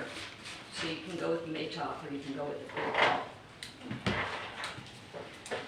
I kind of like that in that you can dictate from this table or from this city what our pricing would look like, what we want. You know, if you have I read through this agreement says, plus margin. Well, one guy's margin may be 15%, the other guy may be 85%. You don't know what their margins are, so I kind of like that. What do you use to go out for bids? What's your number? Like, if it comes back so much, you gotta get more bids. You have a set number for that? Like your building and everything else, just like your engineering firm, you have 3 of them there, and you got your different projects. Why don't you use all 2 or 3 in it for bids each time? Do away with the contract and see who's the best. You've been dealing with the last firm since the hurricane, non-stop, continuously. But speaking of the hurricane, we have to have an engineer of record for a lot of the people. Adrian, can I ask, who owns Anchor? Just Elizabeth Moore? Elizabeth Moore, and I, Elizabeth Moore, she used to be our engineer. She worked for Pebble Ridge. She built the water plant. Do you have a preference, Mr. Wolf? I'd pick 3, obviously I took Panhandle Engineering, I just crossed them off. But, and I rated them pretty high to tell you the truth. But, either Anchor or. I'm back. She was my second pick. She was good, right? She was very good. She left the city due to politics. Say that again.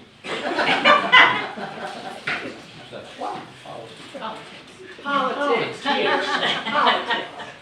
In our city, politics? Really? Seriously? Man. Okay. The lady was my second pick, so. What do we know about Florida or? Seems like they had a lot of different people too that had a lot of different expertise in different areas. If I remember right. Where's their location? Is it in South Florida? No, local, okay. I think they're local. I think they have an office. I think our main office, I think, is in somewhere down there. You know, it has been a while since we filled these out. Yeah, well, I'm glad I got it.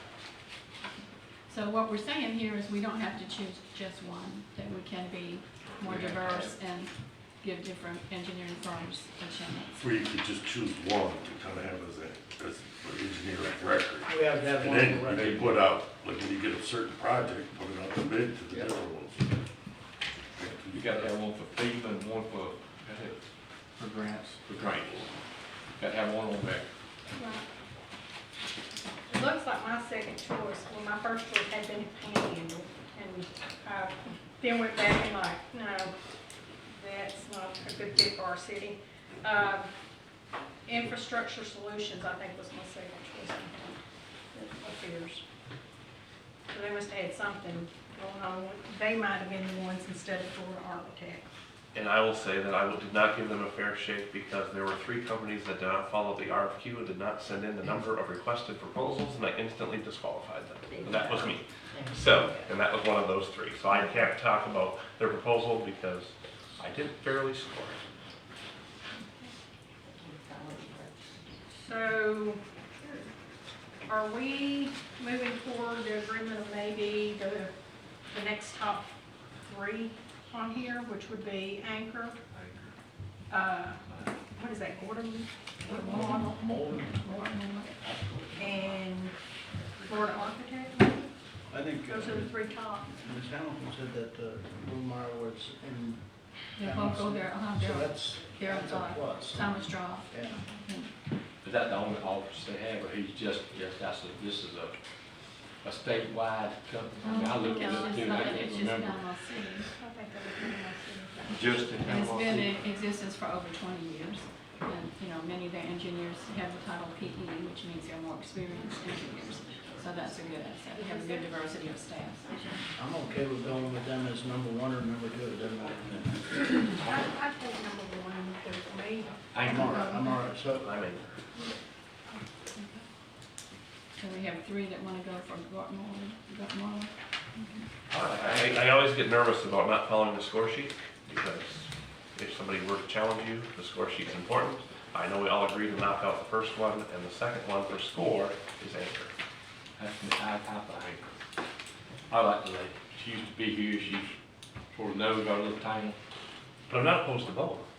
At the same, you know. Where's Anchor located? Panama City. Let's think about our engineer of record first. Which one of these 2 or 3 top ones would you want engineer of record? For me, historical knowledge is good for an engineer of record. Anchor. Look, I got some 92. Well, if Ms. Moore has done some work in the city before, then she would maybe be good for that position. You said? Yeah, she did the water plant. Historical. So do we want to go Anchor for our engineer of record, and then we can use both of these companies? Whatever his name is, just let I can't, Guatemala. Guatemala and Florida Architects. Florida Architect. We'll make them change their name. Florida Architects, did they do the Welcome Center? Who did the Welcome Center? I recognize that name from somewhere. Yeah. Maybe not. Maybe not. Do we want to go with these 3, Florida Architects? Florida Architects, Guatemala, and Anchor with Anchor as the engineer of record. I will make that motion. How's that work? Okay. I'll second. All right, so we got a motion and a second. Tammy, can you call the roll, please? Could you repeat that one more time? I make a motion that Anchor is our engineer of record and Guatemala Engineering and Florida Architects be considered for bidding out projects, all 3. Did you get that, Clint? I was just here, you're gonna enter, does that mean you're entering into contracts with all 3? You have to with one. With the engineer of record. Just the Engineer one. of record. So you could just, that second one, you just leave open. Right. It's just Well, when the these time are the comes, 3, these you are wanna the bid 3 it out. companies that the council wants to use for project bidding, and then our Anchor will go around. Yeah, I think that's the way to move forward, but I really think as a council, we ought to look at these 3, develop a pricing Yeah. that works for us, and then propose that to them. I agree. I'm with that. If we can. You know, we know how much projects, we could have deductions, and, yeah, it's a good way to approach it. It's good business too, if you have somebody. Can we let Lisa say something? She's anxious. Yes, ma'am. She's like a little girl back there. Let me just throw out, as you look at other engineers, not necessarily to rank them like this, just remember we have 2 excellent engineers who need to be utilized by the city, and that would be Gina Johnson and Dina Bautista. I have no clue who they're with at this point, but I would urge you to keep in mind those are 2 vast amounts of knowledge for the city. I think Ms. So- Johnson is on her own and Dina is with Atkins. Is she with Atkins now? Okay, I don't, but just remember, in the future, when you're looking at others, keep those two in mind because we really can use their services again. I highly recommend you to, very, both. Yeah. We haven't yet, y'all ready? Oh, we can go. Yep, okay, can we call it roll? Okay. Mayor Miller? Yes. Mr. Smith? Yes. Ms. Hamilton? Yes. Mr. Welling? Yes. Mr. Wolf? Yes. All right. Number 12, discussion on, the review, we want to discuss and review the resolution 2017-07. Mr. Carter? The city council had asked a few months ago about reviewing this, and then the decision was made to move the citizens' comments to the back of the agenda. Did that for a couple of meetings, and then we went back to following 2017-07, moved citizens' comments back up to where it was required to be by this resolution. At this point, we just need to know if the council's interested in making any changes, or can we remove this from the agenda? I think we've tabled this about 3 meetings in a row, so. We have tabled it, we probably need to Well, address hold on, it. so yeah, we should probably knock it out, but I don't know how in depth we want to get.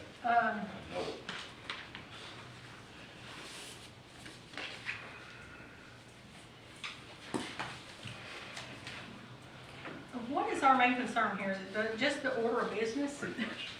Just the order of business and the, okay. I looked at several different communities, looked at their agendas throughout Florida. Pretty much the very top four, pretty much all the cities do that. The citizens' comments are usually at the top as well. Different places had the mayor or council, and some of them didn't have mayor or council comments, period. Consent agenda was always at the top before anything else, and that was approving minutes most often, as well as anything that does not have to have action on it, can be under a consent agenda.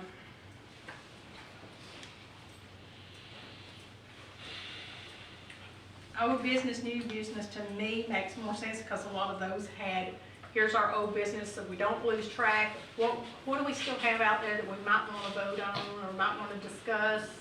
And then they had the new business of resolutions and whatever under those. So what's our preference? You want to move mayor's comments and council comments to the bottom? I like it that way personally, and I think Miss Tammy and Julie liked it as well. They I like it there commented on too. it. I also really like the Mayor meeting where we had comments at the citizens' end. comments at the end, because we cover things sometimes in the meeting. That they can discuss, I think so too. And that way, at the end of the meeting, when it hasn't been touched, then they can talk about it, instead of we spend an hour in the beginning covering things that are covered in Get a the lot of meeting. business Yeah. done. I think we should actually move those 3 items to the very end with the citizens' comments before the mayor, before the council, and then we, as the mayor and council, Shut it down. can actually Close it. can actually answer some of those citizens' comments, where now we feel sometimes at the beginning that we're kind of rushed, today we went on through them, went back. You know, I want to answer to those questions, and sometimes you can't. You just can't answer the questions. You want to get to business, that's what we're here for, but I really like the idea of moving these 3 items to the bottom with citizens' comments, mayor, council. The only negative to that Yes. is the room is empty. And people that are waiting to speak have now waited 3 hours and 20 minutes. Well, So, hopefully we can change our agendas so they will be reviewed. I'd like for us to start thinking about that we review these agendas ahead of time. Really, not just look at it. I look at it, I read it, I, determine, I do my research, but really look and see, okay, how long do I really, this is the way I always, in 28 years, did what on here is gonna take me the longest? And try to put a time. Of course, our discussions sometimes go really long, but there's some items that if we think, well, that could really wait until next time, because I think this item's gonna be a biggie, then we can move things off before we put it out to the public. Yeah, and I do think moving it to the end, I think our first 50 minutes, I looked at the clock, we were still in citizen comments, so I think that'll help pretty good. So we leave 1 through 4 the way it is. We move, 6, 5, 6, and 7 to the bottom. So what do we wanna put between that? Everything else. Everything else. 7, 6, and 5 is what that's where it's gonna go. Anyway, citizens' comments.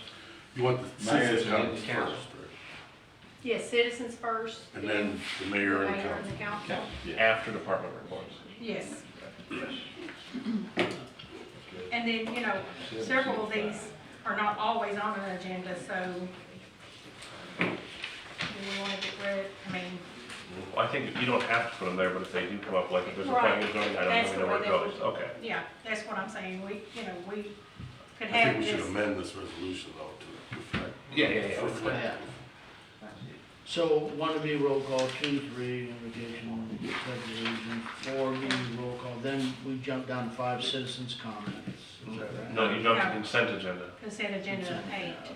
Yeah, it'd be 1 through 4, 8 through 17, and then bring 5, 6. 7, 6, Bring 5. 7, 6, and 5 down below. 7, 5, 6. Yeah, 7, 5, 6, yeah. 7, 5, 6. And switch it to the citizen comments. 7 goes before 5 and 6. Yes. Yes, Before 5 and 6. Citizens. 5 and 6. okay. Mayor and the council. Okay, so I'm gonna open it up and get some recommendations. I think I seen Julie first. Come on. I mean, do we have to get up or we still can talk more? I don't know which. I think it's just discussion. I'm fine with you I going don't from care. there. Well, care. somebody said they couldn't hear on the thing. Okay. So, my question is this, and I don't care, but I do have a slight opinion. If you leave Mexico Beach, if the citizens speak first, then if y'all say something during your time to speak, we can't ask questions until a month later or 2 weeks later at the next meeting. We can't, after you speak, it's over. It's, What I'm hoping that the council will want to do with this is after you speak, like we did today, we write notes, and then we come back in our times, like I can say my comments, whatever they might be, if I even have any that day, and then the council would address what is asked by the citizens. but that's my point. If, You could still, say Miss it would Linda become an says open something in her discussion. comments that I wanna ask her a question about, it's at the table. We can't ask questions during the mayor and citizens. I Ken, think- it's an agenda item. We allow the Yeah. citizens to respond to an agenda item. That's an Yeah. agenda item when we're talking about a specific topic. Council comments are agenda items too. Okay, I think. good to it's- know, I didn't know that. Yeah, it's I on the think agenda. it's a great opportunity for us to have an open discussion during that time. More proactive. Yeah, yes, ma'am. Elaine Hardwick, 37th Street. It clearly states in there that during citizens' comments, you're supposed to state your name and address. And I want the council to tell me why it is not being consistent. When citizens from other counties come and speak, you don't ask them for their name and address. And I want to know why. It's letter D under section 23502. What is this? You need to be consistent and treat everybody equally. So we could take it out. Sometimes I'd like to know who it is, and I don't know everybody. I don't think an address necessarily means that you have to say, I live at 42 32nd Street. I think you could just say Mexico Beach. I think you could say citizens. I still think that ought to personally, you know, I've seen it in those agendas I've looked at, they use it as public comments. Because by law, they are open to the public. And I think that we should, you know, an address, it doesn't have to be I think you're putting your citizens at risk. If you say something like, you know, something ugly, and somebody can just go well, I have a previous experience that people, you know, you don't want to put anybody at risk. How about name and city? Name and city sounds good. Change the word address to the city. Yeah.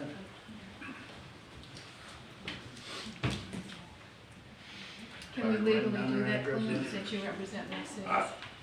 What's that? Can we legally just say Mary Smith, Mexico Beach, and not give the address like Highway 98? Yeah. Yes. Why have we done it all this time? It's written in your ordinance, It right, is. your resolution. Okay. Yeah. So, it's- hi. Name Would and you city's please fine, state- name and city's fine, Name and but city. what you did today was the first Yes. to actually answer back what citizens made a comment on. For all the years I've been coming here, you never hear squat back from anybody, no matter what you say. Whether it's good or bad, or thanking somebody or whatever, you never hear squat. I None. hated that. I hated that when I stood right there where you're at. I hated that. The other thing I miss is what City Administrator Doug did with his projects list. I like seeing that every meeting at the end, just hitting it real quick, like, hey, what's going on with the bridge, this. Okay. Just a real quick update on that. Yeah, I think so too. Here's the thing I found also when I was looking through these. There were a large majority of these cities' websites had a place, and some of them were click downs. You could click it down and you could say, okay, well, I want to look at the budget. Okay, I want to look at this project. Oh, I want to look at that project. And it's kept up to date. And the citizens could just go in there. I love that. I would love to see us move toward having something added to our website where everything is transparent and there, and like Chris could go in there and say, okay, well, you know, our project over on 98 and 15, where the turn lane's gonna be in, this is where we're at with that. And just a little blurb. And all of them had like 2 or 3 sentences about what their project was. Some of them had Don't some big forget to paragraphs. call any one of these guys Oh, anytime and talk to No, them. but the projects thing, if it was on the website, that'd be nice, and Chris wouldn't have to waste his time for 20 minutes on projects for a meeting. So that would be good. But, We pay for a website, I think. or, and it's been brought up over and over and over, everybody gets a water bill. Yeah. And you used to have a newsletter once upon a time. What am I looking at now? I'm looking at the water report from 2.5, 3 years ago. Every month I get the water report for 2 years ago on your water bill. Why is that? I don't know. I don't look at my It was, water supposed, bill. it was supposed to be in a newsletter like, hey, it's time to get golf cart registrations, because I guarantee you 3/4 of the Okay. people in Mexico Beach don't have a clue that January 31st is the deadline, because agree. they don't look at the website, but they get a damn water bill, whether it's electronic or in the mail, Yeah. and they don't need the water report from 3 years ago. And Just I agree. saying. I totally agree. I was glad when we pushed and got that report on the back, and the citizens pushed that.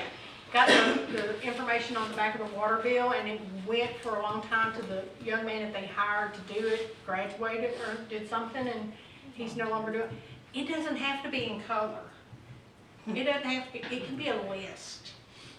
And it could be on the back of the water bill, just projects, information, same kind of things we would put on our webpage, but it gets to a whole lot more people who don't look at web pages, who don't look at Facebook. You It will don't get get a a water lot. bill. You don't get a water bill. We don't get a water bill. I mean, we pay, I'm not Steve. I hope you're getting a water bill. I'm just saying, we don't get a mail, we don't get no mail, we saw electronic. You get an electronic one that comes with an attachment, Yeah. and all they need to do is delete the attachment. It happens all the time, but the attachment will send forever because they don't realize it's there. That's why you keep getting that report, it just needs to be deleted from it. So, you know, if we could do that, I mean, we wouldn't even have to have it on our website. We could do, the water bill, we could have that attachment updated as well as what we print out and send out updated every month. And I think that would be a great communication tool. Do we want to go back to the water bill list? Water bill? I've never seen one, so I can't tell you. I think we're on a resolution discussion, but Yeah, I know the one totally you're, derailed. yeah, I know the one you're talking about. I'm wondering if We've asked for a lot of monthly stuff. I'd like to see some consistency with that before we go to the next, but I believe that that water bill communication was very good. It was all, but maybe we gotta look at, let's try it quarterly right now. Try one quarterly, let's get started. Well, I think the previous council had voted to have that water bill information on the back of the water bill, and it just dropped. So it's not like it's new. No, I think that was solely Doug that brought that out. It was expensive, that, you know, the color ink and all that. Yeah, was pretty we don't have expensive. to do the Who color. did that, Candy? Who did that, Judy? Yeah, Oh, couple. Julie. I thought it was a little boy that came over here. He was volunteer. Yeah. He's the one who kind of put it all together. I wrote everything for it. So we did There it we together. go, we got somebody on staff right there. There you go. How do you feel about it, Julie? Should I ask? Yes. Whatever council would like, we will make I happen. understand that, but Whatever council would like, we will make happen. However you want to do it, you direct us and we'll make sure it gets done. How much time is it? yeah. That's Hang on why just a not second. got a water bill. Send it to me online. There you go. I can look at it, That's happening. you can automatically charge a credit card anyway. How much time Order, is everybody. this gonna take?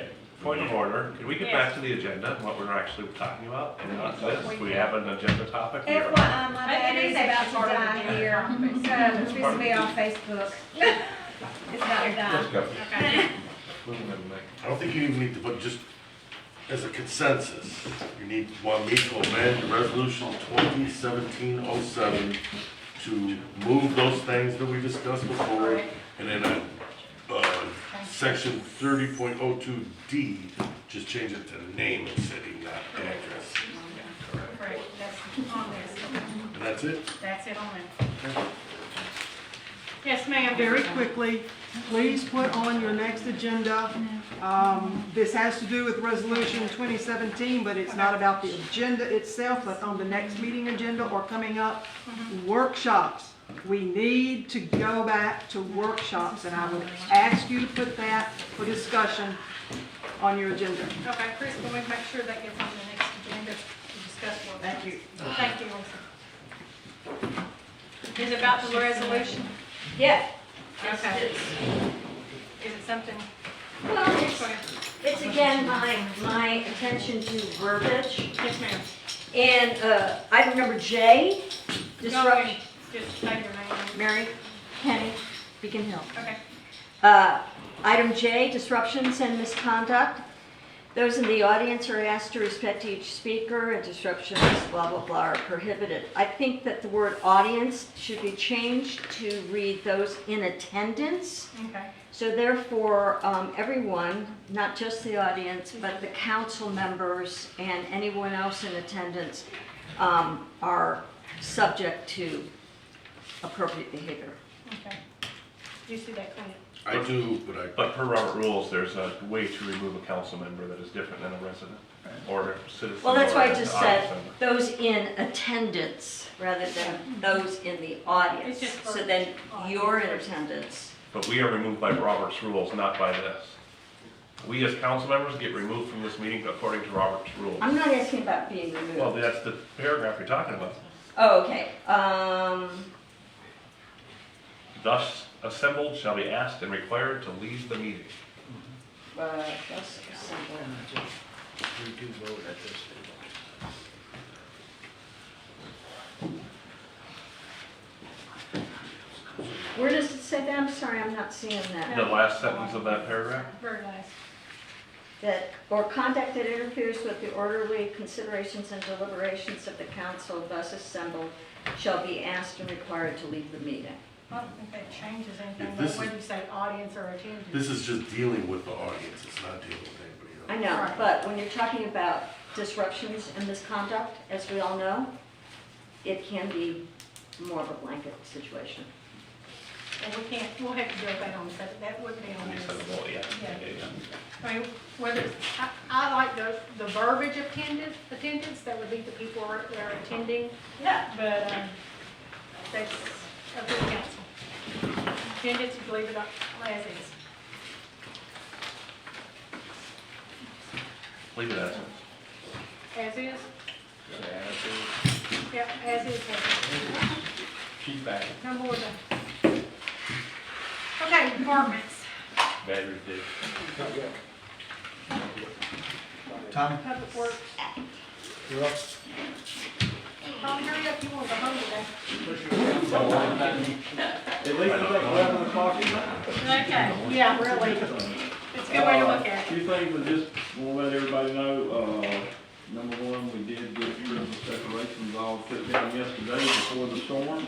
So I want to say thanks to all the public works and the utility guys that helped. Done a tremendous job. Hope everybody enjoyed those this year. Another thing, we are working on storm work, Mr. John.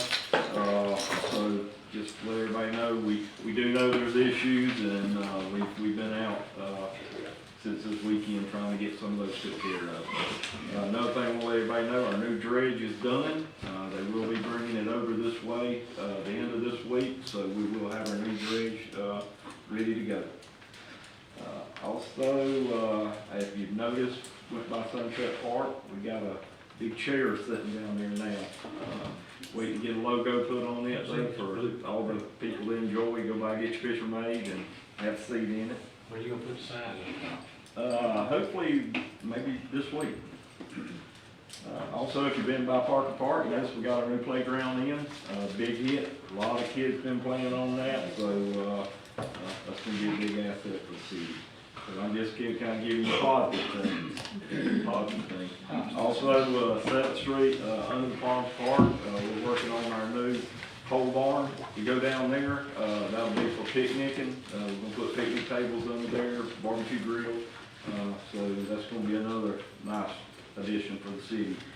That's not anything to do with exercise equipment. That's gonna go on the far end. We're working on all that as a package. January, our administrative assistant, she's done a really good job heading all that up. So kind of one of her little projects she's been doing. But other than that, just trying to keep the city running. Good job. Utilities? I'll take care of it.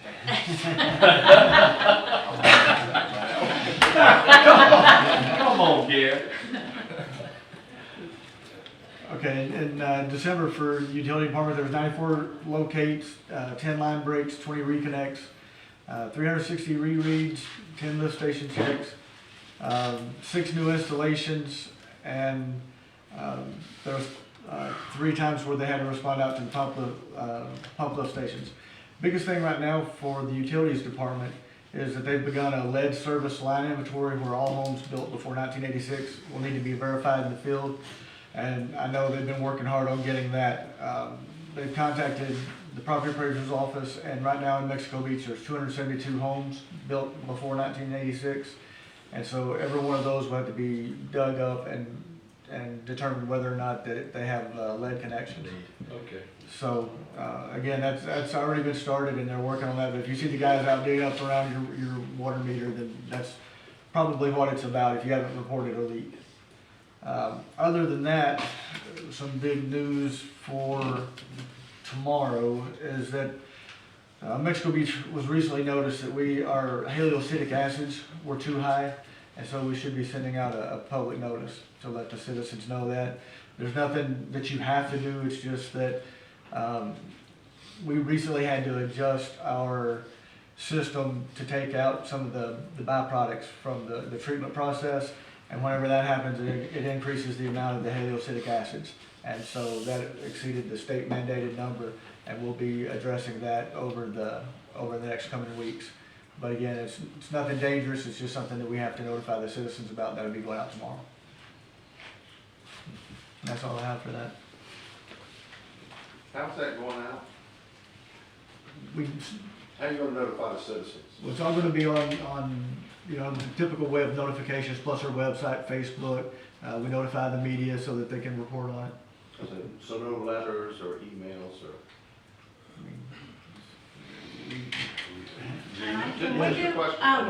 Talking to Glenn, the only thing that needed to be done was, Radio and media? Radio, TV, Facebook and our website, so that's what we're doing. Julie, do you know if we can do a Bay Alerts call out? We did before. We could, sure. I think You wanna that's throw good. it out there? Yeah, that's good. Yeah, we could do that. Good communication system there. Okay. Chris, are you doing code enforcement? Yes, ma'am. Okay. Okay, code enforcement for the month of December.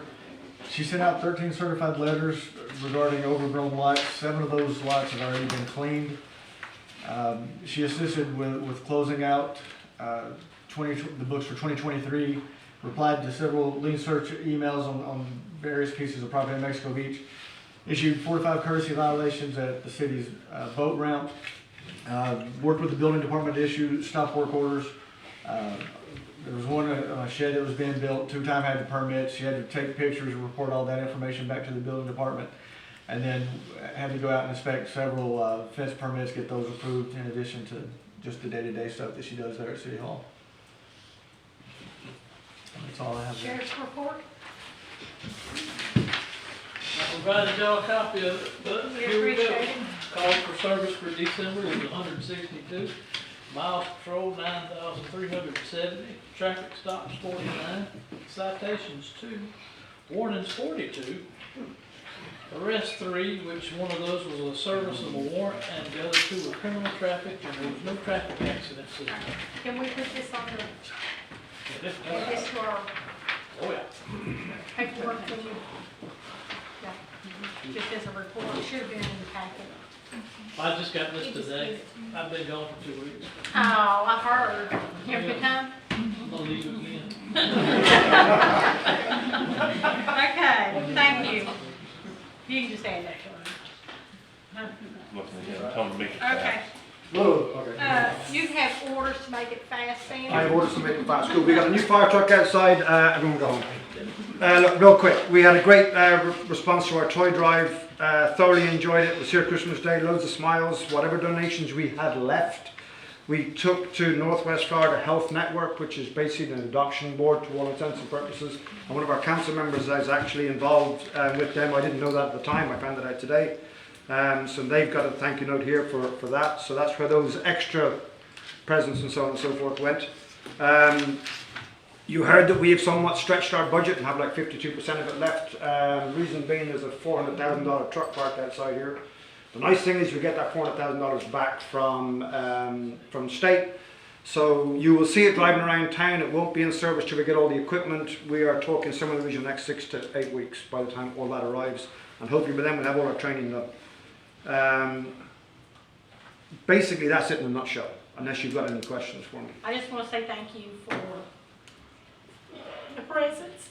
No, that was a lot of fun. Yeah, To no, my I mean, kids. yeah.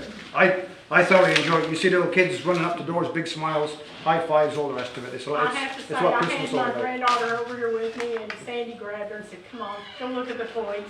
And she picked her out this. She got first choice. She picked her out this big, what's those boards? It's like a skateboard type. Kind of like a skateboard, but it's 2 different pieces to it. But look, it's a great thing that we do, and I think, you know, where we sent the toys to that were left over, they will be greatly put to use there as well. So, and as far as you know, call-outs and so on and so forth concerned, they come in on a regular basis. We deal with them as necessary, and thankfully, nothing too major to report on that one. Get good attendance at the movie. Exactly. Thank you. And just real quick on harbour stuff, I'll do it next time. I had it all here, but I'm not going to slow this down now. Thank you. All right. Chris, you have anything? Just 2 quick things. One is the drainage issues that Tom already touched on. We know there's issues. We'll be out there. You'll see a lot of digging in the upcoming weeks and months, trying to get these drainage issues addressed. Other thing is just to let the city council know I've been working on trying to get the bathrooms for the parks. I know that's been a big issue, and I may be bringing that to the city council to change the engineered drawings on those here in the near future. We need a bathroom. I don't care how it is, bathroom. Yes, No sir. porta potties, bathroom. Yes, sir. That's all I have. What you say that? Real bathrooms. Real bathroom. Clint, do you have anything? No, ma'am. Okay. All right. I'd like to say while you get ready, Okay. for the last 4 days. Let's see, Saturday, Sunday, Monday, and Tuesday. Me and the city manager been in the roads, with the rake and hose. And we found about a lot of people's houses, helped them, did a lot today, found out on Fifth Street, the lady we've been putting sand down around her house since I've been here. We finally found out that the pipe was stopped up. So we have really come a long way, and I think he's got a list of what we need to get done about stormwater.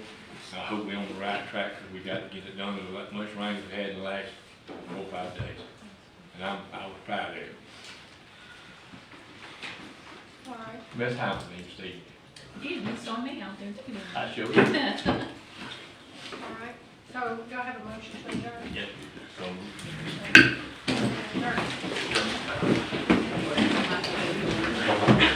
You're